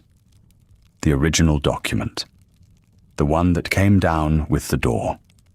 You are allowed to read it. That is worth saying plainly, because in a great many vaults you would not have been, and the fact that you are is itself the single most informative thing in the room. The clerk does not lower her voice. She has read it. Most people who work up here have read it. It is not secret. It is simply boring in the specific way that a thing can be boring when it is a page of administrative language describing your entire existence. What it says, in summary, is this. The vault is a control. There is a protocol, and the protocol is that there is no protocol. The population is to be maintained at its intended number. The systems are to be operated to specification. The overseer is to file returns on schedule. Nothing is to be introduced, altered, restricted, or tested. The document is quite specific that the value of the installation lies in it being ordinary, and it uses that word, ordinary, in a sentence that also contains a reference number. You are the baseline. Everything you have ever known about how a sealed community behaves was gathered so that it could be compared against something else. Somewhere out there, under a hill you will never see, another 200 people were given a different set of instructions, and the difference between what happened to them and what happened to you is the finding. You are the flat line the interesting graph gets drawn against. Take a moment with what that actually means, because it is easy to hear it as an insult, and it is more complicated than that. Being the control is why the water loop runs at the recovery rate it does. It is why the growing decks were built with the margin they were built with, why the food is adequate rather than restricted, why there is a council at all, why nobody has ever been told that the air supply depends on their vote. The vault works because working was the assignment. Somebody in an office made sure of it, carefully, with the same attention they gave to making sure that elsewhere it would not. That is the thing about this company that is hard to hold steadily in your head. So hold it slowly. Before the war, Vault-Tec was a business. Not a conspiracy in a cellar. A large, listed, ordinary business with a head office and regional offices and a car park. It had a sales division that ran advertisements in magazines and a demonstration vault outside one of the western cities that families could tour on a Saturday afternoon. It had recruiters at engineering colleges. It had a purchasing department that argued with a lamp manufacturer about unit pricing on the fixtures now hanging over your growing racks. It had quotas and people who missed quotas and a form for that. The construction of the vaults employed tens of thousands of people over roughly a decade.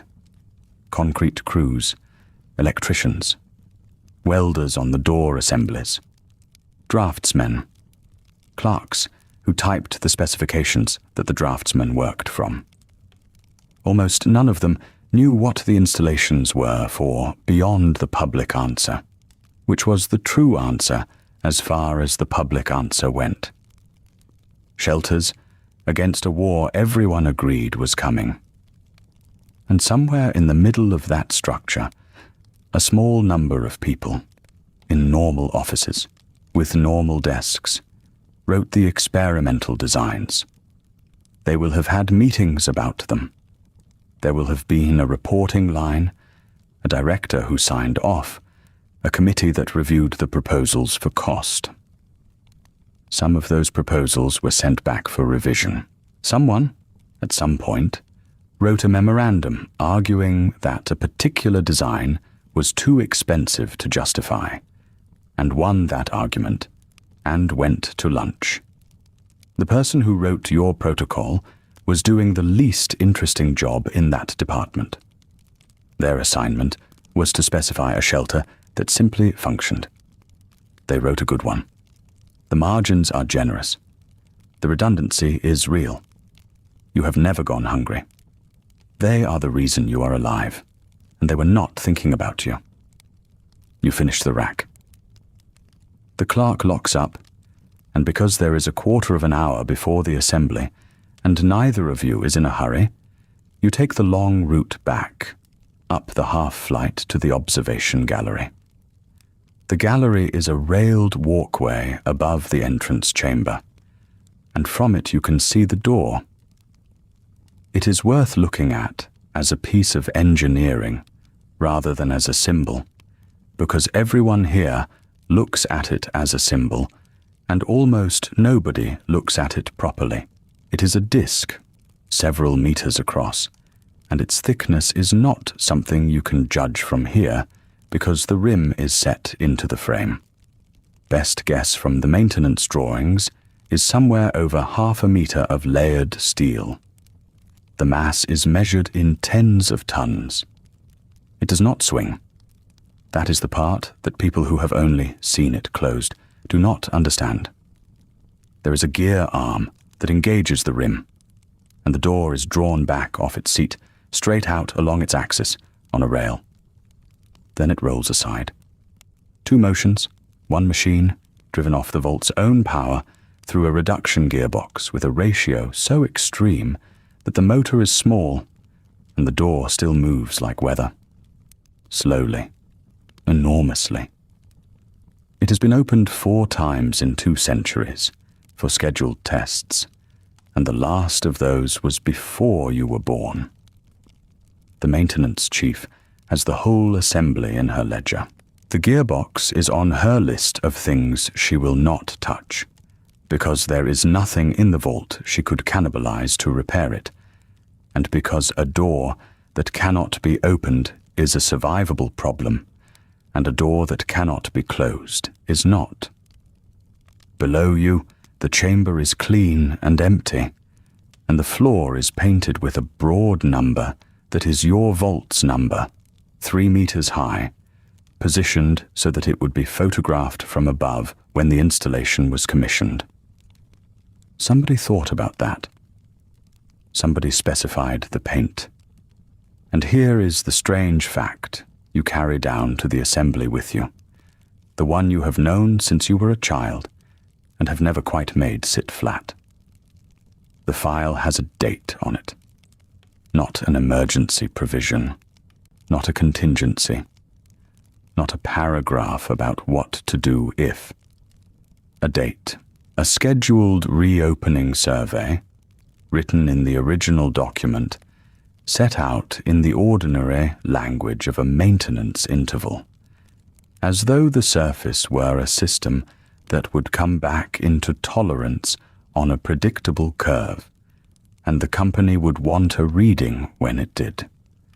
Somebody in an office before the bombs sat down and wrote a year in which you would be asked to open the door. They did not know what would be out there. They could not have. They wrote it anyway, because a plan without an end date is not a plan. It is a wall, and they were being paid to write plans. That date is not far off now. It is close enough that the reconnaissance rotation is a standing item on the council agenda, and close enough that the argument about it has stopped being theoretical and started being about who, specifically, and with what equipment, and whether the equipment exists. You go down the stairs to the atrium, with the smell of the dry room still in your nose, and the number on the entrance floor behind you, and the small, clean thought that the whole of your life has been conducted inside a set of instructions written by someone who assumed a world, and who is not here to be asked what they meant. The atrium is the only room in the vault with more than 1 floor of open air above it, and that fact alone makes it feel ceremonial in a way nobody designed it to be. It was drawn as a circulation space. It is where the stairwells from 3 levels come down and meet, where the corridors branch, where the air from the main handlers arrives first and warmest before it goes anywhere else. Somebody long before you decided it would also be where 200 people sit down together once a week and dragged the benches in, and they have never gone back out. The benches are steel, bolted to the deck in 4 arcs, with a gap at each end for the aisle. They came from somewhere else in the vault originally. The seams underneath them do not match anything, and one of them still has a bracket welded to its underside for a fixture that was cut away before your mother was born. You sit on the 3rd arc, the way you have sat since you were tall enough to see over the one in front. People come in slowly. The first shift arrives already, washed and changed.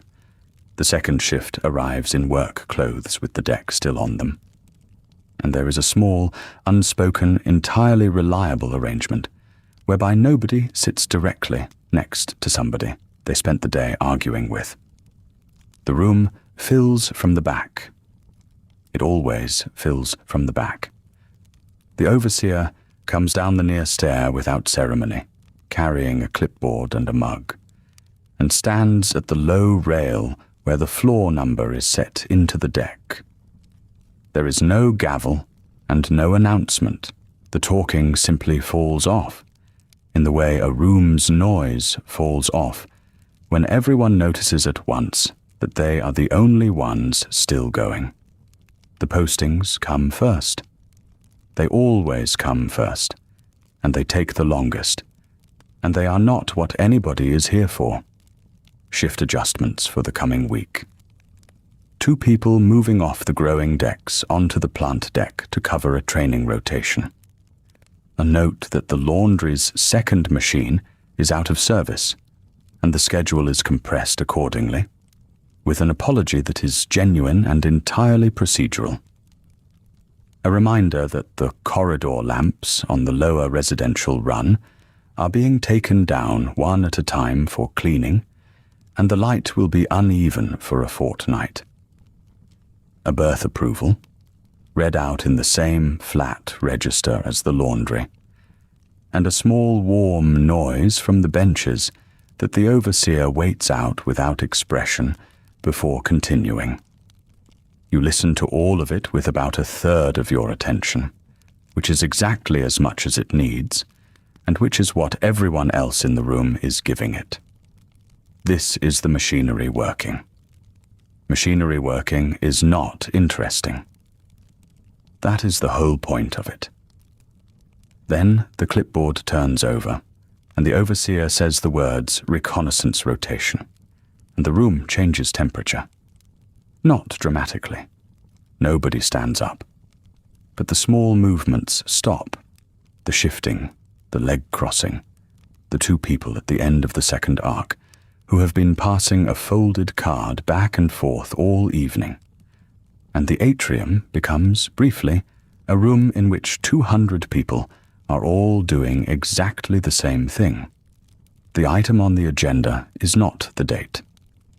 The date is fixed and has been fixed since before the door closed. The item is preparation, and it is preparation because preparation is the part that can still be argued about. The proposal, as read, is modest, a rotation of 6, trained over 18 months in surface work. Navigation, radiation measurement, water assessment, load carrying, the basic mechanics of a route. Equipment drawn from stores against a list that has been assembled, revised, and re-revised by 3 separate committees over 11 years. A limited first survey, out and back, no overnight, with the door crew briefed and the seal cycled under supervision. It sounds reasonable when it is read aloud. Most things do. Let me set down, plainly, what is actually out there in this decade, because the argument that is about to happen in this room is being conducted by people who do not know, and it is worth you knowing even if they do not. The capital wasteland in this year has a water problem that shapes everything else about it. 2 centuries after the bombs, the rivers and the standing water carry a radiation load that makes them a slow poison rather than a quick one. And the entire regional economy has arranged itself around that single fact. Clean water is the thing that is traded, hoarded, guarded, and used as a measure of other things. There are people who make their whole living carrying it. There are settlements that exist where they exist for no reason except proximity to something that filters. There is money out there, and it is bottle caps, which sounds like a joke until you understand that it works for the same reason any money works. There is a fixed quantity of it.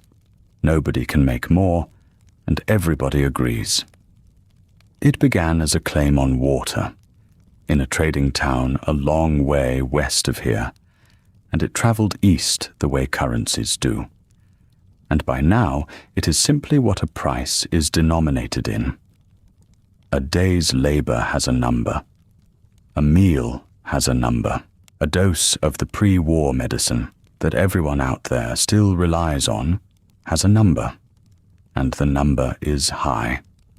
There are settlements built inside the shells of pre-war structures, walled, watched, running on scavenged power. There are people who make a skilled profession out of finding and reclaiming what the old world left lying about, and who are good at it in ways that take years to learn. There are trade routes, and the routes go where they go because of terrain, water, and the places you do not walk through. And that knowledge is held in people's heads and passed down, and is worth more than the goods. And here is the part that matters for this room. Every single one of those people learned all of that as children. They learned to read a sky, judge a container, price a stranger's junk in 4 seconds, and know, without thinking, which of 2 paths is the one that gets used. They learned it the way you learned the pitch of an air handler and the feel of a route mat that is about to fail, by being inside it from the beginning, with no memory of not knowing. The Vault has produced 200 people of extraordinary competence at a set of tasks that exist nowhere outside these walls. It has produced nobody at all who can do what a 12-year-old out there does without noticing. The control group was never trained for the surface. It was never meant to be. That was, in the strictest sense, the design. Somebody is going to have to teach 6 adults, in 18 months, a body of knowledge that everyone out there acquired over a childhood, using instructional material assembled by a committee from books. You have thought about this often on the walk back from the archive, and you have never said it out loud in this room. The argument begins, and it is polite, which is the thing an outsider would find strangest about it. There is no shouting. There is a queue, informal but strictly observed, in which people stand where they are and speak and sit down again. The maintenance chief speaks first and speaks about the door. Not about whether it should open, but about what opening it costs. The seal, the gearing, the fact that a mechanism that has held one position for 200 years is being asked to do a thing it has done exactly once. Cycling it is not free. It may not be repeatable. She wants that in the record, and it goes in the record. A man from the plant deck speaks about stores, and is precise, and slightly boring, and entirely correct. The equipment list assumes items that the inventory shows in a quantity that has not been physically verified since a survey 11 years ago. He would like the survey done before the training begins, rather than after, because the training assumes the equipment, and if the equipment is not there, the training is 18 months of teaching people to use things they will not have. A woman from the growing decks, one of the 2 who has been passing a card up and down the second arc all evening, stands up and says the thing that everybody has been circling. She says, "We have a working system." And she is not wrong, and everybody knows she is not wrong, and that is what makes it hard. She lists it without heat. The water loop recovers what it recovers. The racks make the calories. The pumps run. The population is stable, fed, housed, doctored, and has been for 200 years. There is no shortage that opening the door solves. There is no problem outside this room that the surface is the answer to. Every risk in the proposal is a new risk, added to a system that currently has none it cannot manage. Why, she asks, would you introduce a variable? Somebody from the back says, because the file has a date on it. And she says, without turning round, the file was written by people who are dead, about a world they guessed at. Which is also true. That is the whole trouble with this argument. Every position in it is held by somebody sensible. The overseer lets it run considerably longer than you expected, which is itself a decision, and then draws it in the way she always does, by summarizing both sides more fairly than either side would have summarized itself, which reliably takes the heat out of a room. She proposes that the store's survey proceed immediately, that the training proposal be revised in light of it, and that the vote on the rotation stand deferred to a session after the survey is complete. Nobody objects. Deferral is the Vault's most practiced skill. And then, with the whole question of whether your world ends or continues left hanging exactly where it was, the clipboard turns over again, and the overseer reads the shift roster for the coming fortnight. Names, decks, hours. A swap approved. A request denied with a reason given. The laundry compression again. In slightly more detail, you listen to your own name and your own deck and your own hours, and you write nothing down because you do not need to. And around you, 200 people do the same. The benches begin to creak as the back rows stand. That is how the meeting ends. Not on the door, on the roster. The atrium empties the way it always does, in 3 waves.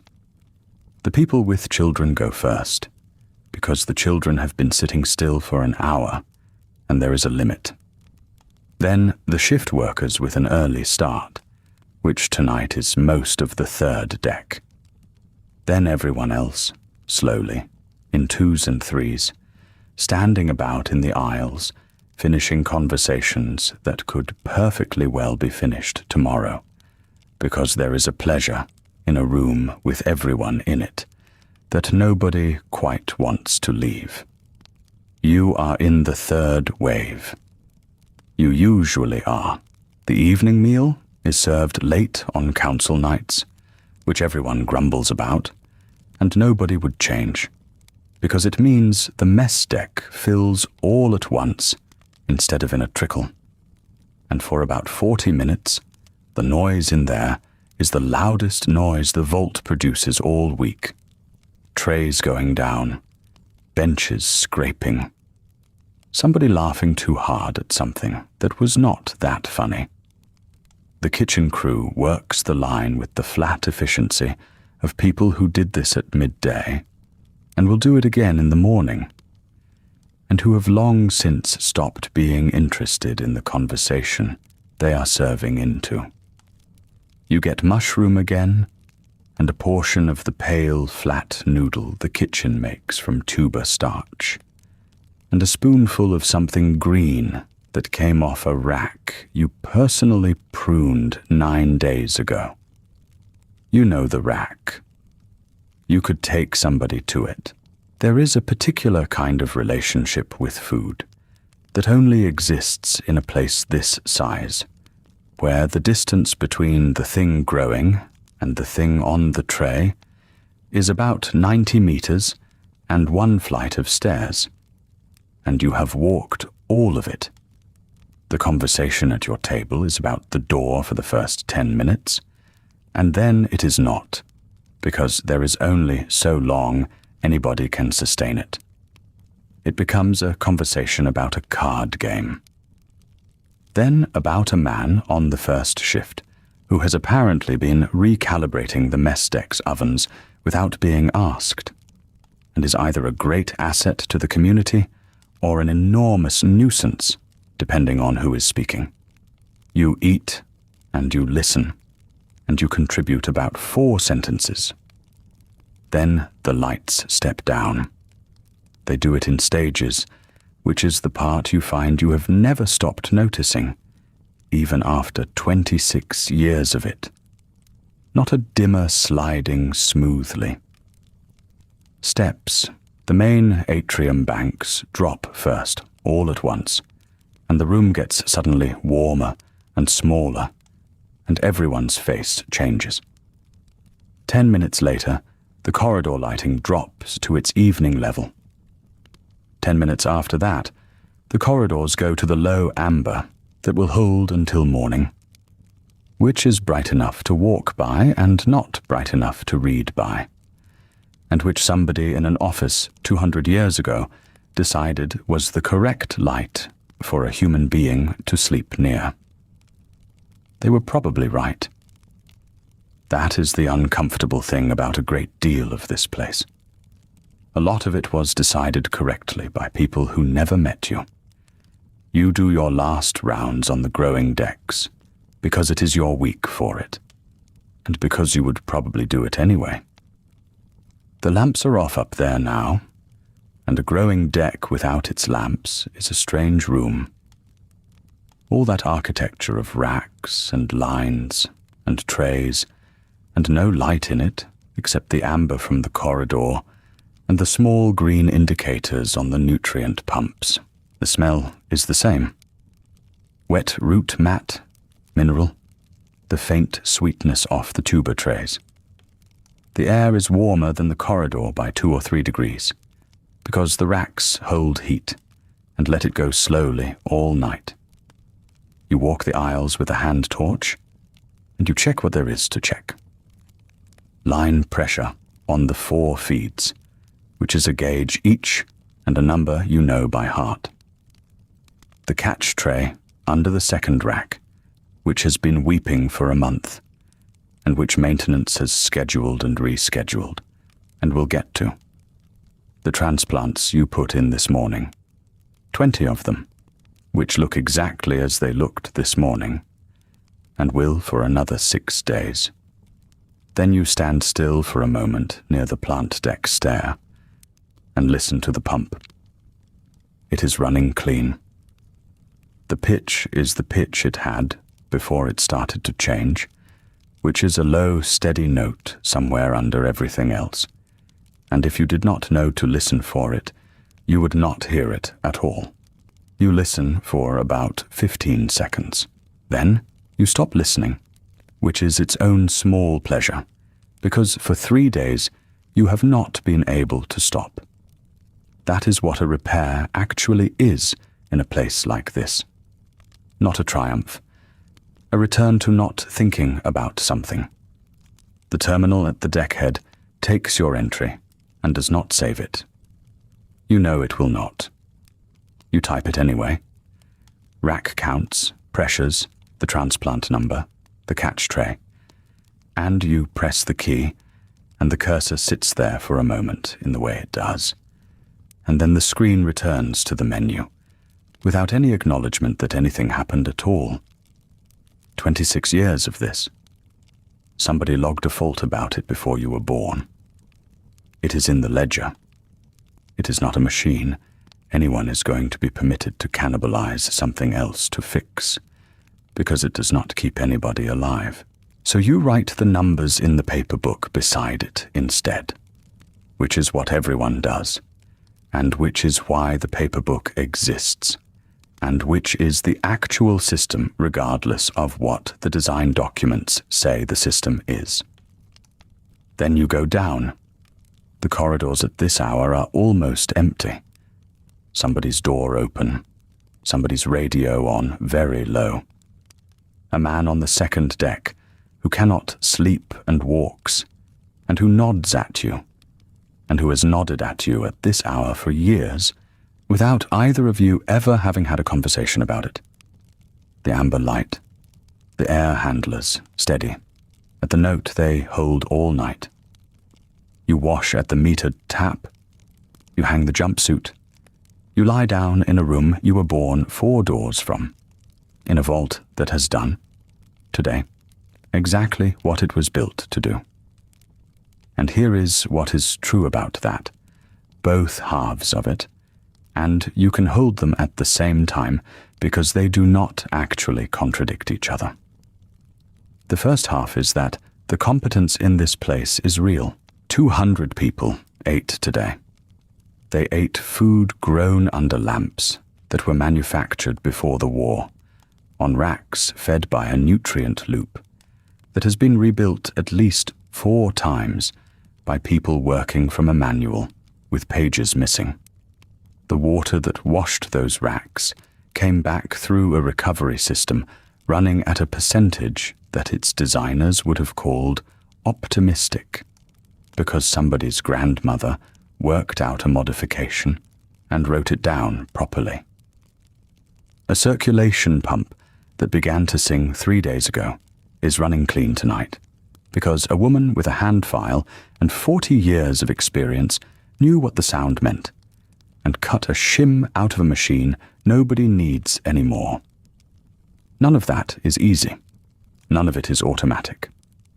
Every single day this vault continues is a day that a few hundred people, most of whom will never be named anywhere, held a 2-century-old machine together with attention and craft and a very good filing habit. That is a genuine achievement. It is the kind of thing that, in any other setting, would have somebody's name on a plaque. The second half is that none of them chose it. Somebody drew this up in an office. That is not a metaphor. There was a building, and a floor of that building, and a desk, and a person at that desk with a coffee going cold on it, and that person specified the population figure, the rack area, the recovery percentage, the reopening date. Somebody in a different department assigned this vault a number. Somebody in a third department sold the places in it and met a quota and was pleased about the quota and went home. Your grandparents were a line on a form. Not cruelly. That is almost the worst of it. Not cruelly. Administratively, they were a line on a form the way a shipment of lamps was a line on a form. And the form was filed, and the office had a very good filing system. And that system recorded the rack area, and the water recovery, and the projected caloric yield, and the reopening date with total precision. It did not record you. It was never going to. The company kept immaculate records of everything about this vault, except who would actually be alive inside it, because that was not a field on the form. And this is a vault that worked. That is the thing worth sitting with at the end. This is the good outcome. This is the counterfactual, where nothing went wrong, where the design performed, where nobody was harmed by anyone's clever idea, where the brochure told something extremely close to the truth. Even here, even in the version where it all went right, 200 people are living out their entire lives inside a decision made by strangers who did not ask in a sealed room on a schedule, according to a plan, with a date on it that they are not permitted to move. Working as designed was never the same thing as being asked. That is not a criticism of you. You do not build any of it. You keep it running, which is a different thing entirely, and a better one. The lights are at their lowest setting now. Amber under the door, and the strip along the floor of the corridor, and nothing else. Somewhere above you, the growing decks are holding their warmth in the dark, and somewhere below you, the pump is turning at the note it is supposed to. The air handlers do not change. They have not changed all night. They will not change before morning, when the lights come up in their programmed steps, and the whole thing begins again. And a long way up the main stair, at the top of the atrium, past the gallery rail, the door sits in its rail with all its mass on it, closed, gearing cold, holding,